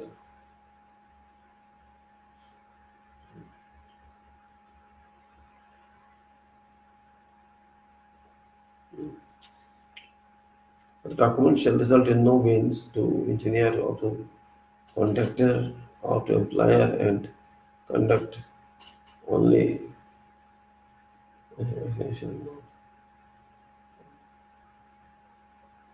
extras. Right. Yes, work on contract is of course very tedious, complicated, but experienced persons do not find any difficulty. There may be many extra items, many variations on all projects, but we have to think it in a different way. If there are, we have to be unsure first. We have to show first is are. Because sometimes drawing is not clear, sometimes visions are not clear, and sometimes every document is confusing. But don't forget, some hint may be there somewhere that may demand that. But in case you think no, it is your claim, you can raise claim. But excessive writing is no good. Because if you keep busy with resident engineer writing only, that person will not like you. Because they have to respond all letters. For every letter, but variations are there, we cannot avoid that. This is natural, means you do contracts, variations will be there. It's because contract documentation is not done in one day. It takes months and sometimes many months. And generally, people are used to copy paste in computer world, and that is very common. And copying paste shall not solve your problem. And because you copy paste and you forget what you pasted from where you took that, and you do not read after copy paste. That's another problem, and this is genuine problem from both parties, not only from engineer but also from contractor.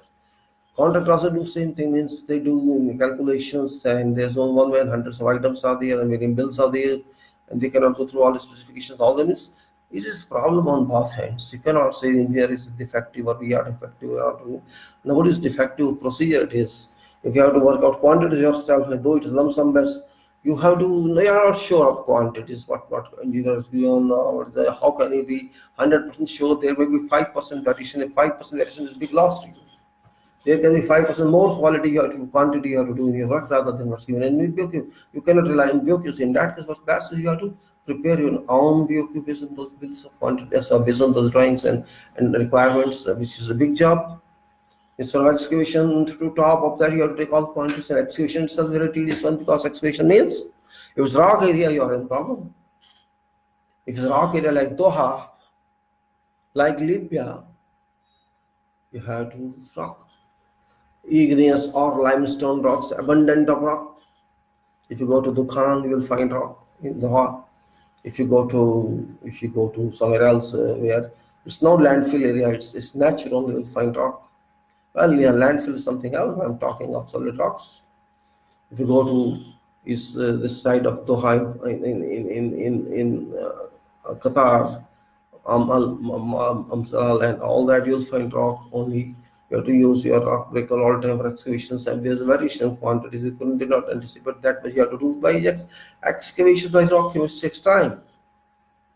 So that item is very expensive, and you did not consider that into your account. You are not guided well, but it's not extra. No, extra. You can't call it extra. But quantities may enhance a working area you need for excavation. That quantity is very expensive now for you. You did not consider that. Use very normal rate, but 10 times rate you have to spend. We have to be careful. We may lose quantity in hurry. We use okay, take it this much. No, what percentage of steel we have to take? What is in bill? We cannot be. Yes, quantification. If you have to do, it's a big cost to you on quantifying. There is no restriction on BOQ formation. They clearly says conditions you are free to work out your calculations of quantity. We do it. All experienced engineers know it. What problem we are going to face. Know it. And we'll further move further on this. Let's say now other extras of contract. What sort of other contracts? Other extras. All other extras not covered in scope of this contract shall not be ordered by engineer to contractor without obtaining written documents authorization from employer, engineer's client, which shall also be acceptable to contractor. In such case of additional extras over contract scope on acceptance by both parties to contract, a confirmation shall be issued by employer to contractor, and agreement by contractor in turn shall make that a part of this contract, and variation to proceed. What is relation? We'll talk, and then we'll move further.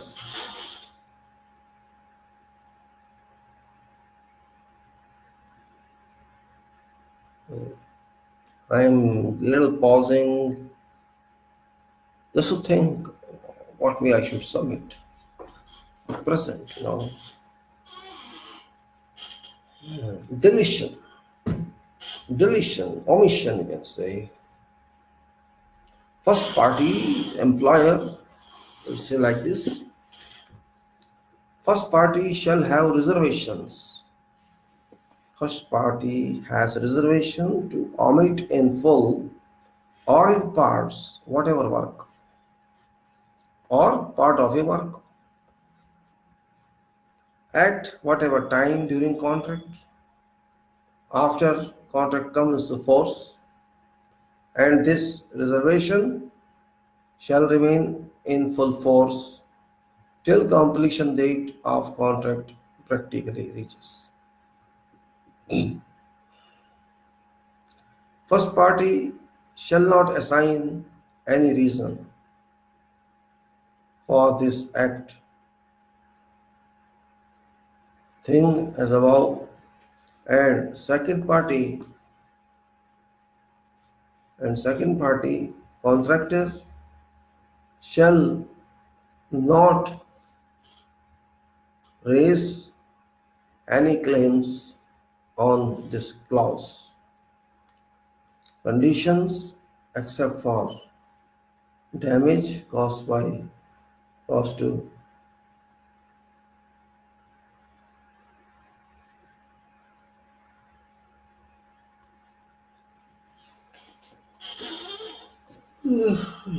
right.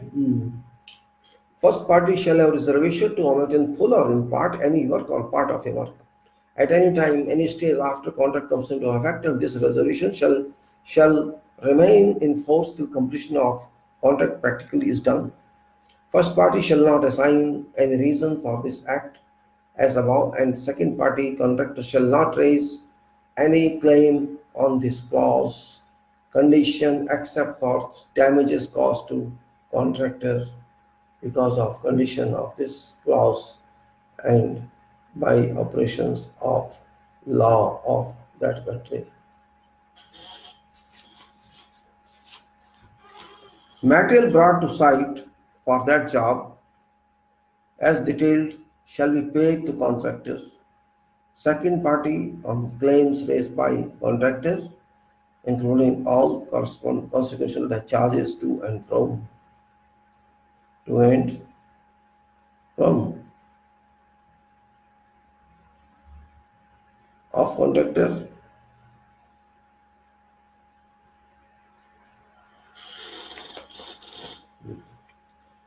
Material brought to site for that job as detailed shall be paid to contractor. Second party on claims raised by contractor, including all consequential charges and profit margins of contractors and due settlements reached in case of deletions. All right. Hmm. All right then. Any other material, whatever else, sums of money, amounts paid on ordering of same material, some material for deleted work and same being non-refundable according to previous transaction, clauses of make marketing practice or contract shall lose some of cost money in case of cancellation of purchase order or some other damages caused to contractor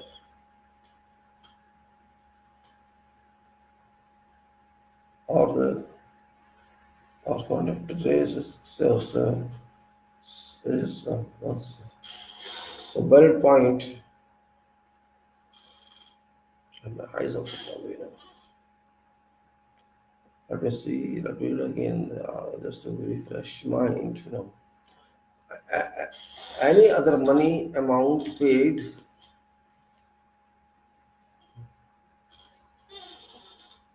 any other money or amount paid on ordering some material for deleted work and same being non-refundable according to business transaction clauses of marketing practice or contract shall lose some of cost in case of cancellation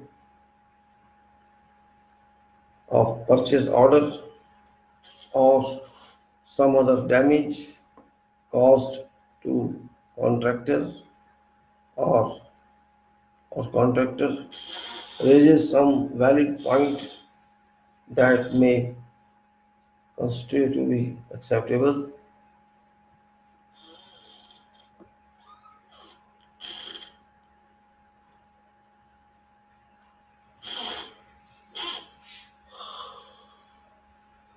Um, that may constitute to be reasonable to engineer. Payment of cost on those amounts shall be made to contractor by employer, failing which contractor second party to this container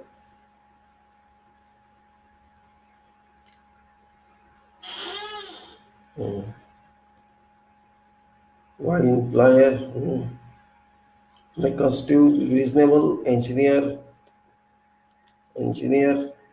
Payment of cost on those amounts shall be made to contractors by employer, failing which contractors second second party in certain second party to this contract shall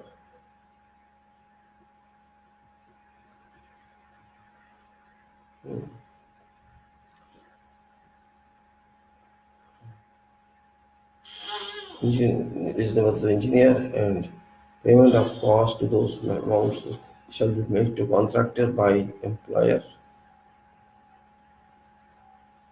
failing which contractors second party.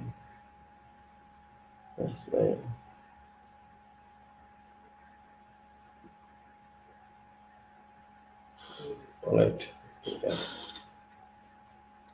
The payment of cost of these items, this amount shall be made to contractor by employer, failing which contractor's second party to this contract shall have lawful right to move arbitration for provisions rent in this case. Mm. No claim for contractor under clause because of purchase of machine or equipment making as asset of contractor. It's deletion. I'm continuing. It is very paragraphs are very complicated, and yeah, my eyes problem also. No, this eyes problem is causing this because it's very old writing. It's difficult to immediately catch up. And it's not in 1, 2, 3. It's just full paragraph. Well, I'll do it. I'm just explaining to you about deletions. Means omissions and deletions are very important factors on construction projects, particularly when lump sum itemized rate system adopt. Because if building goes and whole building goes, if it comes, whole building comes, it affects cost on see cost on buildings like projects which are wet area projects, but weather proof also. This is we'll move now to same one with a little gap pause so that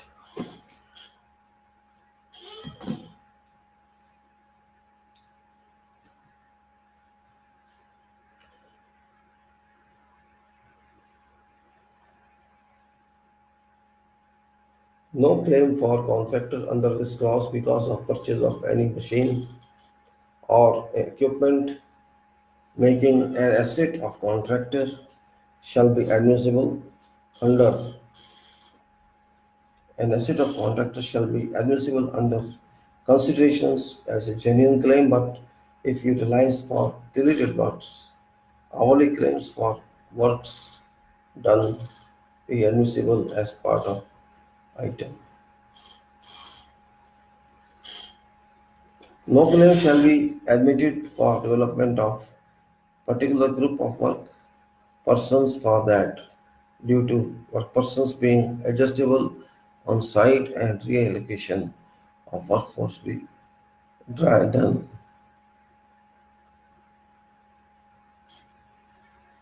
Then these claims as considered above shall also be gauged related correspond to other conditions clauses of this contract provisions comprehensively. In some cases, quantity of omissions may be considered and advocated plea of contractor consisting of justifying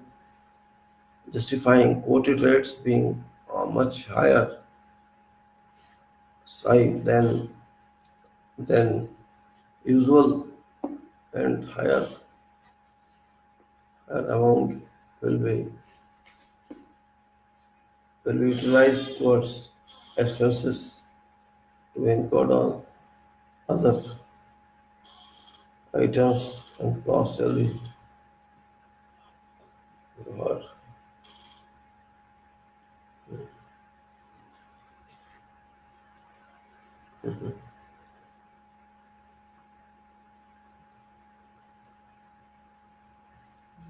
Let me read this again. Yes. In some cases, quantity of omissions may be considered and advocated advocated plea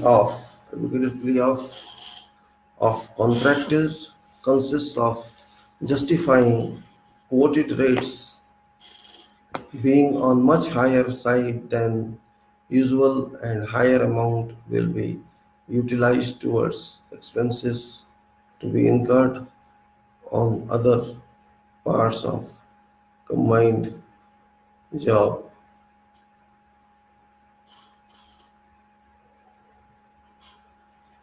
And if it appears genuine to engineer through security of items and cost shall be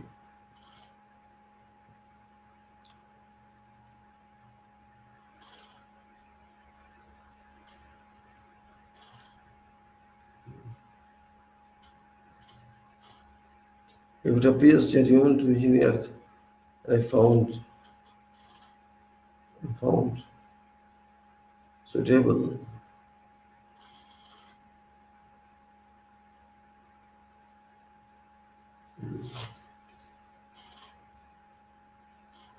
per contract conditions, compensating extra variation shall be ordered instructed to make justification on contract.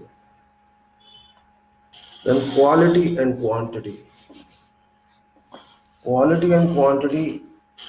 weapons of contract actually. Quality and quantity. Quality and quantity actually are costs of contract. Otherwise, there is no contract. If there is no quality, no quantity, where is contract? Let us read this. We'll give another talks on this quality, but this is a brief one. It is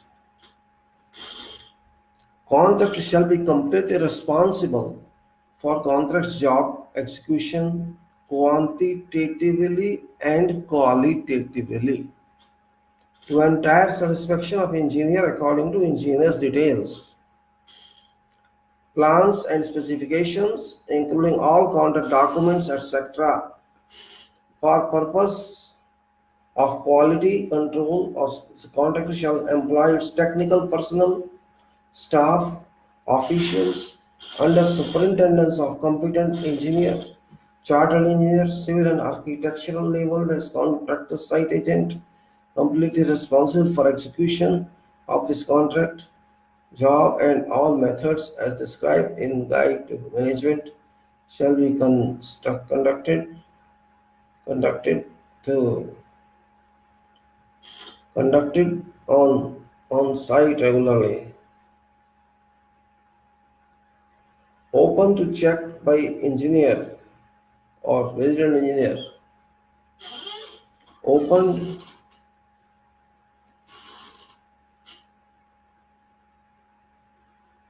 open to check by engineer or resident engineer or delegated representative all contract job duration throughout contract job duration. Contract should deploy a very experienced, qualified chartered engineers, technocrats, professionals, and technical assistants of all required included contact disciplines to make sure ensure delivery of goods in stipulated required and some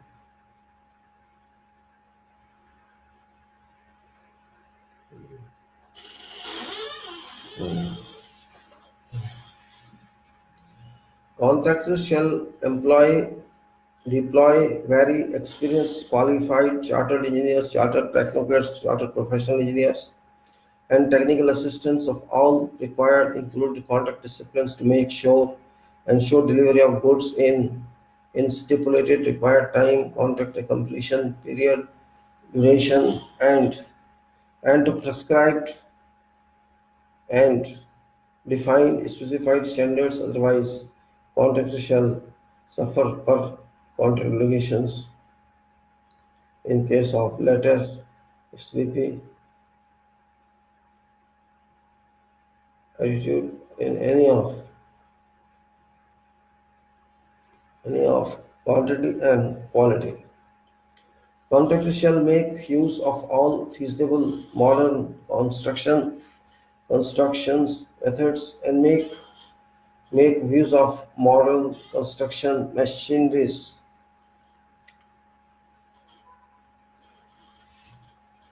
and equipments as far as possible to accelerate rate of work progress on this contract. Contractor shall hand over to owner party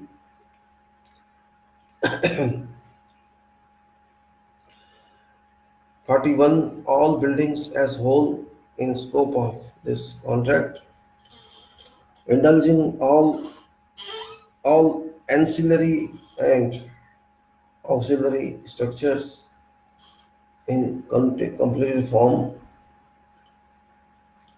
in all respects of contract, and civil engineering profession to be considered of this contract.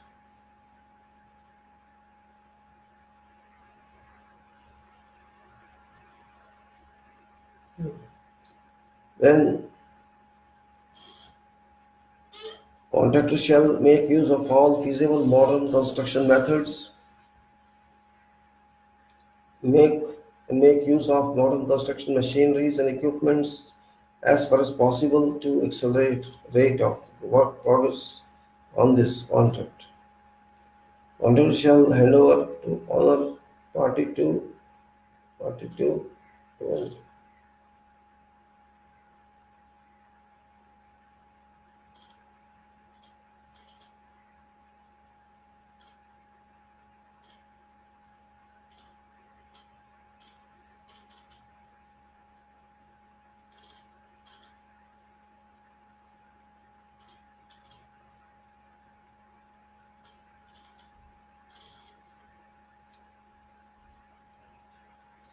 this then sorry this then the contractor shall hand over to owner party one all buildings as whole in this scope of contract, including all ancillary and auxiliary structures to complete it formed by well organized people.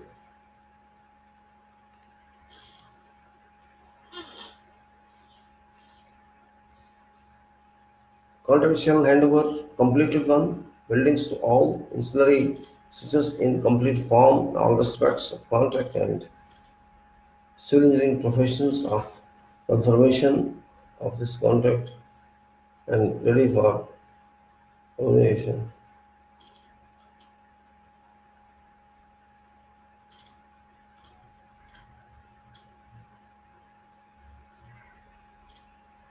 All right. Mm.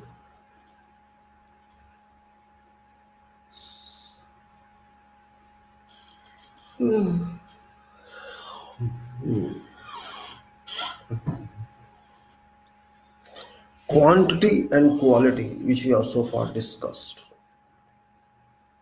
This is power of contract. If quantity and quality work together. Means quality doesn't fall behind quantity. Nothing finds behind means quality is not lagging behind quantity or quantity is not lagging behind quality. Both move together. Means contractor moves together. You are moving contract, you are moving building, this is called that. And if quality falls behind, quality lags behind quantity, then it's not acceptable because you are being paid for both, for quantity if it's qualitative, and if it's quality only no quantity, there is no meaning at all of progress. You cannot call there is a progress. Yeah, your quality is very good but your quantity is very bad. This means you are losing time also. You are not getting money because your production is less. So quantity plus quality, or you can say work is quantitative and qualitative. If there's a requirement of 100 unit production, you're doing quantity 100 with quality, that is production. Of course, safety is there. And if you are not doing that, you are not giving quality and quantity together, then progress is jeopardized. This point, engineer graduates have to understand.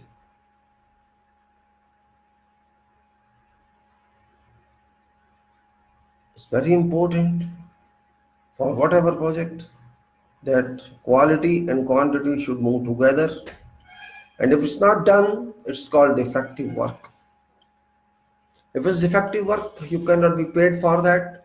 NCR can be opened or observations can be recorded and payment can be had with that. This is very important. Particularly these days now, you cannot simply, oh, come on, reduce my rate. No, you cannot say that. Remedial work, remediate. I want this according to specifications. No way out. If time is lost, your time is lost. You have to suffer. You do all bad quality work on concrete and say cut, deduct money. No, that's not possible. And it is the responsibility of both. Remember, consultants cannot escape as well. Because they are responsible for supervision and superintendence. They are equally responsible. This is different world. This is not, it's 2020, 2019, 2000, it's big world. But it depends upon those professionals who work. To what degree they are dedicated, they are experts. If they all are compromising way, all compromising away all these hours, I don't understand how you are going to get a 90% loss, 80% loss. This is out of my understanding. I cannot think that way. So what I am to say, you cannot isolate quality and quantity. Both must together. Just like your eyes and your nose are working together. It's same thing. Tests. Contractor shall arrange from time to time all required tests, technically and necessary per standards, specifications, or directed by engineer or resident engineer for works performed, and also as advices or recommendations according to relevant drawings, relevant codes of discipline concerned. Contractor shall establish a fully modern and updated engineering test laboratory or laboratories for conducting required lake tests on site, which shall be witnessed by resident engineer or representative separate specialist.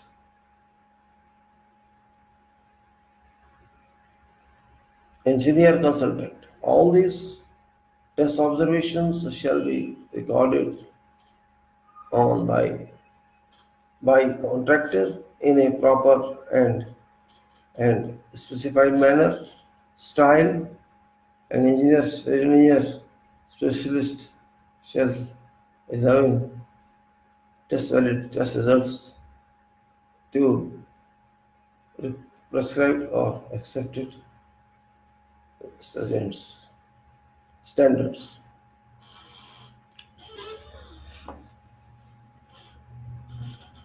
So, yes, that is also important. Let me first finish this problem. Okay, yeah. So let me define again what I'm writing for text. This contractor shall arrange from time to time all tests technically and necessary for standard specifications or directed by engineer, resident engineer for works performed. Let me change that. Performed and also as advices, recommendations according to relevant codes of discipline concerned.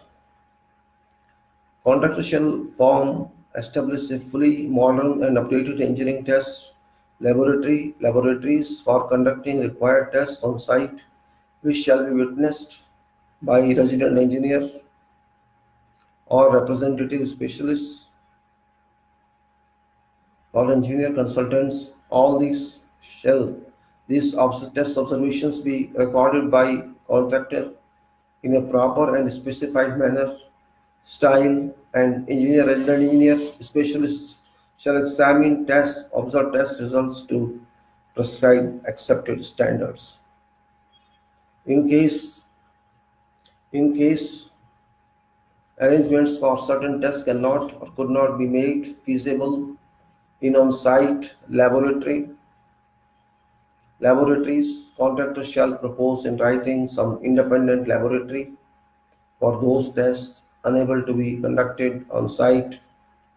Approval to that request shall be given by engineer after scrutiny of proposed laboratory standards and the details as provided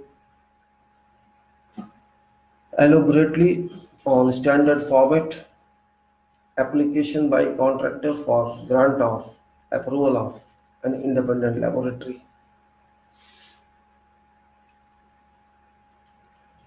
Tests for all ductworks pipeline shall be carried out on site per general project specifications, provisions in relevant codes, existing standard practices, technical requirements, any other convention.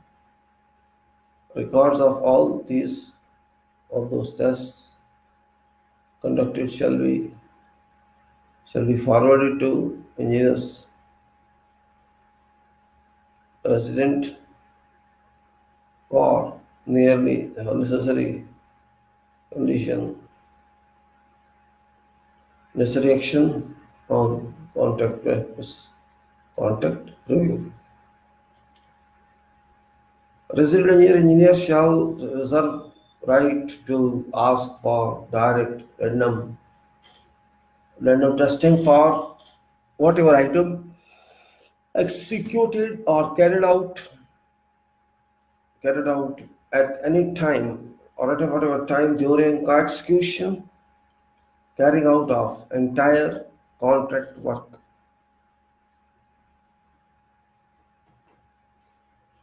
So these are tests means there's no limitation of tests according to your checklist. According to quality system, there is a checklist of every item for inspection purposes, and that also involves testing. You have a long list of items that require testing according to specifications, according to codes that you have to draw, you have to design, enlist, and part form of method statements. You have method statements and quality as well. Means standard methods you have to prepare yourself. For example, repetitive items are there, you have to create method statements for them on quality issue. For example, excavation, what were you going to intend check in concreting, in grinding, in columns, in beams, in slabs, block work, in brickwork, in finishing items, and all that, you have to establish a kind of system that you have to follow to check on what you have to do. It's called checklist, material list. How shall you ensure that? And that is what method statements are required for. And you have to include those activities in general method statements. And you have to follow it all the time on that project. Maybe you need many statements sometimes. For small projects, I used to write hundreds of statements and other queries. Who knows that? But that has to be done. That part has to be done. There may be some manufacturer who has to share with you all this quality system. All that is important. Now you go further on that, and that is contractors' dues. Contractors shall make regular payments to all work persons. Yeah, this is very important. All work persons.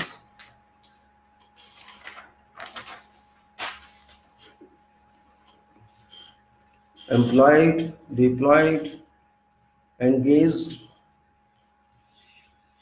employees, subcontractors, suppliers, and all parties in deal with contractors' business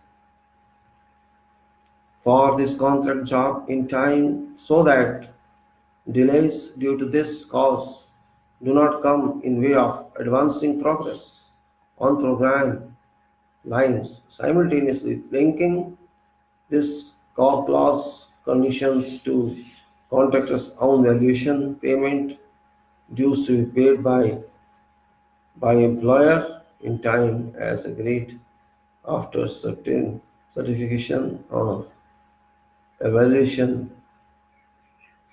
of all approved works in reasonable time according to contract, otherwise the clauses of damaged by applying. Holidays. Holidays. Contractor shall notify to resident engineer or engineer in advance regarding observance of holidays other than weekly off days in case of program of partly working on overtimes in these holidays. During these holidays, contractor shall in advance 48 hours intimate engineer, resident engineer of program, so that necessity so that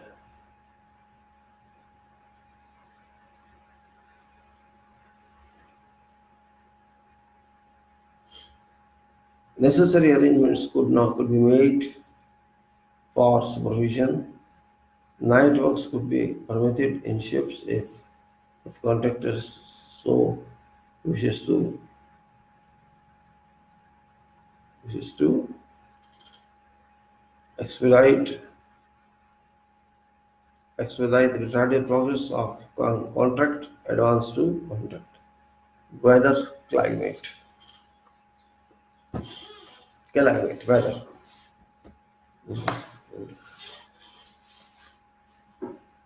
Contractors shall ascertain Contractor shall ascertain, make sure about weather conditions of region of that contract work from meteorological departments and also past history records of all at least five decades and price tender accordingly as no kind of claims due to that reason shall be entertained or admissible on contract. His 50 years record, you have to check. For engineer's consideration, claims due to inclement adverse weather conditions of for devastating nature never occurred in prescribed considerable period of 5 decades, for which claims for extension of time or time claims may be accepted, but damages of all damages of material shall be claimed from insurance agencies if that is applicable. At tender stage or bid stage, contractor shall assess all such risks and prices, offer risk and price, offer tender accordingly.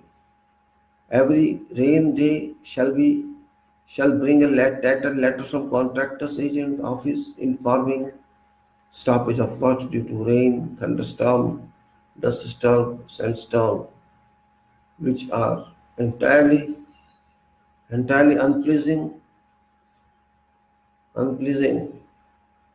correspondences, letter and wastage of time for both resident engineer and contractor's agent. Contractor agent shall be supposed to be a person, official engineer of a high dignity and a chartered engineer possessing certain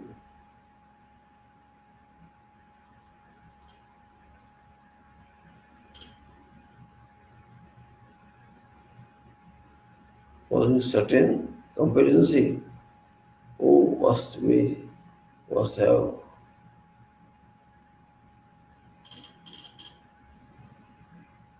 who must value on time and time of others. Okay, then unforeseen. Unforeseen. This is also very big. You may be unforeseen. What unforeseen? Yes, it is unforeseen. Big issue. Contract is very boring, believe me, but very expensive. You may be thrown out if you don't take care of this. Slab you can lay, but contract you cannot lay. Remember, either don't be manager. Work as site engineer better. If you work, go up and up and up, you have to involve yourself on this issue. Because contract finishes in 6 months or 1 year or 2 years, but this continues for years and years. All other unforeseen, all other circumstances, all other circumstances not covered above, and also out of control of contractors shall be termed, defined, called unforeseen circumstances. If disturbances on job is caused due to reason of unforeseen circumstances, contractor shall get extension of time on contract time. Contract shall insure itself against all such contingencies.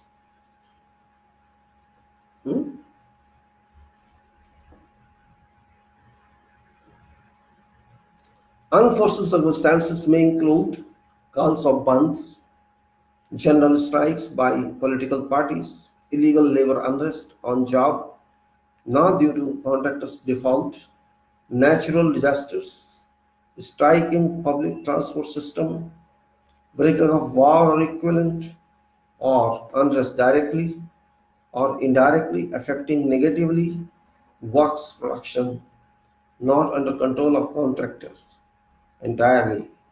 Social unrest in community affecting work evidently, and all other circumstances other than included in unforeseen circumstances, contractor shall anticipate those itself being experienced. Contractor, business person, civil engineering, construction discipline field, which shall not at all be considered for purpose of extension of time claims, etc.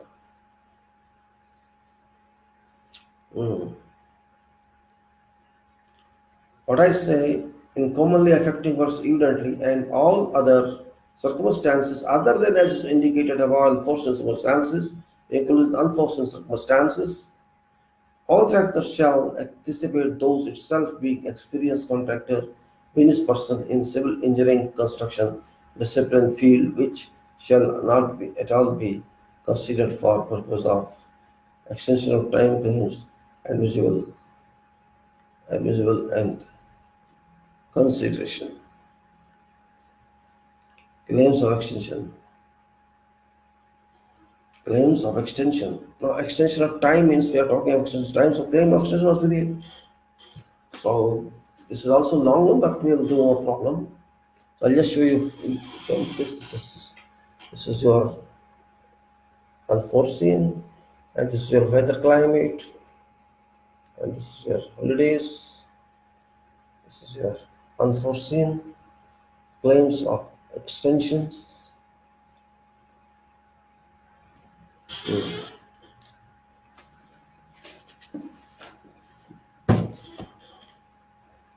Contractors Contractors have a tendency to raise claims of extension of contract time based on unreasonable grounds every now and then. Contractors clear Contractors should be clear that following guidelines shall be controlling clause for admission for claims of obtaining extension. If site is not cleared by employer or some other contractor working in same area or in vicinity of this contract area, encroaching area under this contract either in full or in part. This one is a positive condition. If contract is not supplied, issued, provided with details of contract documents in time immediately after contractor's application and any of decisions to be taken by employer on engineer is not communicated to contractors in time as a result of or consequences of which programmed progress is jeopardized. This shall include information required and confirmations on tacit approval of any of items. Contractor Contractor is not paid certified valuations money by employer in a defined reasonable time as agreed, depriving contractor circulation of capital investment and sources of finances. Major additions are ordered by engineer employer on job exceeding defined or accepted cost variation limits per contract specifications or provision for that or any other specific qualification or generally accepted or implied term. Stoppage of work by order of engineer in full or in parts due to design changes or some other reason but should be in documentary form.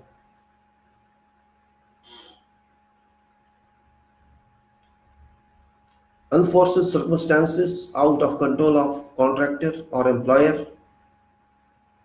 Coordinations problem caused to contractor by other contractors on same major project site area on other phases, provided contractor was efficient in managing complete coordination as and when requested and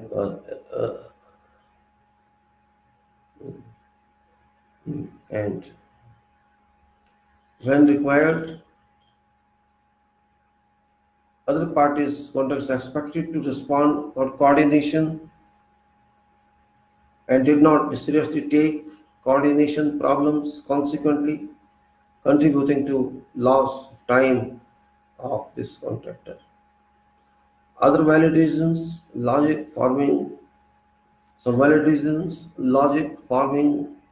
ground for extension of contract time, engineer deems fit or acceptable for admittance consideration based on merits of case of consideration. All other claims not included or covered under said foregoing guidelines would be inadmissible for acceptance for contract time extension consideration, and if contractor even then wishes that decision has been done even to contractor, contractor may refer case to arbitration or clause provided within contract embedded arbitration. We will take up many more clauses which are of course very important from this point of view. I'll hold it now at this point of what type of extension claims can be admissible, because continuation of discussion is also very important rather than defining everything. So today what we have discussed my own formation of contracts. This is not FIDIC. Again, I am telling you FIDIC, I will discuss this separately. This is basis of thought, what we think about contract. What should an engineer, a scientist, a resident engineer, as an employer should think of. How to avoid disputes, how to work contract, how to understand quality, how to understand quantity, how to understand safety, how to understand BOQ, how to interpret among them. Means I say contract document as whole.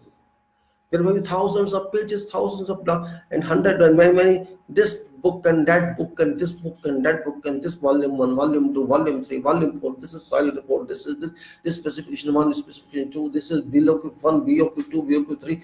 All drawings are architectural, structural. This and this. There's a very complete pool of documents in a big project. But all is one. That is criteria behind that in lump sum form of fixed sum. Everything should speak one language. That is important. If you can win over that, if you can have grip of that, you are professional. You may be architect, you may be engineer, you may be contractor, you may be employer. You are a professional if you can take it together as one page. That is required. You cannot leave it and leave it and leave it and leave it. No, I agree with this. No. You cannot say that. Because you are here. You have here every aspect of contract. It's not structure, it's not architect. Everything should be here for purpose of coordination or catching hold of others. Do it. That's it. I want answer. They have to give. It is administration, it is technical, it is managerial, it is governing, it is authoring, it is organizing, all. That is what eligibility of manager in construction is. It's not MBA requirement, it's not IAS requirement, it's not something else requirement. It is development requirement, your personality development, how you should work using your experience. It's pragmatism, it's experience, it's intelligence, generation of intelligence. Be exponent of what you want to do. No book shall teach you. You have to teach yourself and your workers, your staff. That caliber one should have. Specifications may be right, may be wrong, but you have to justify that. Do not be letters oriented, be spirit oriented, means essence oriented. Sometimes there will be conflicts, of course conflicts, but you have to see nothing is Bible here, nothing is Mahabharata here, nothing is Gita here. It is work. Work should be right, it should be timely, it should be qualitatively. As I said in management, cost, quality and time. Cost, quality, time. This triangle. Cost, quality, time supported by all others. If you maintain cost, if you maintain time, if you maintain quality, it moves management, moves construction management, moves supported by designs, supported by safety, supported by specifications, supported by others and market. That's what's required. No escalation on cost, remember. No deficiency of quality, remember. And time is money, remember. Maintain time, of course, restrictions. No runovers, no considerable runovers. Recoverable runovers, fine, recoverable runovers. Augmentation of resources or reduction of resources, depending upon augment resource, save time. You are in international world, you are not in the street of your home. So be careful, and be careful. With this, I shall like to close it because explanation got no limit. I have my experience, I am sharing with you. You may have your own experience. Do not be on thumbs, be on fist. Engineers have started saying this thumb rule, thumb rule, thumb rule. No, there is no thumb rule. Thumb doesn't work together. You cannot write by thumb.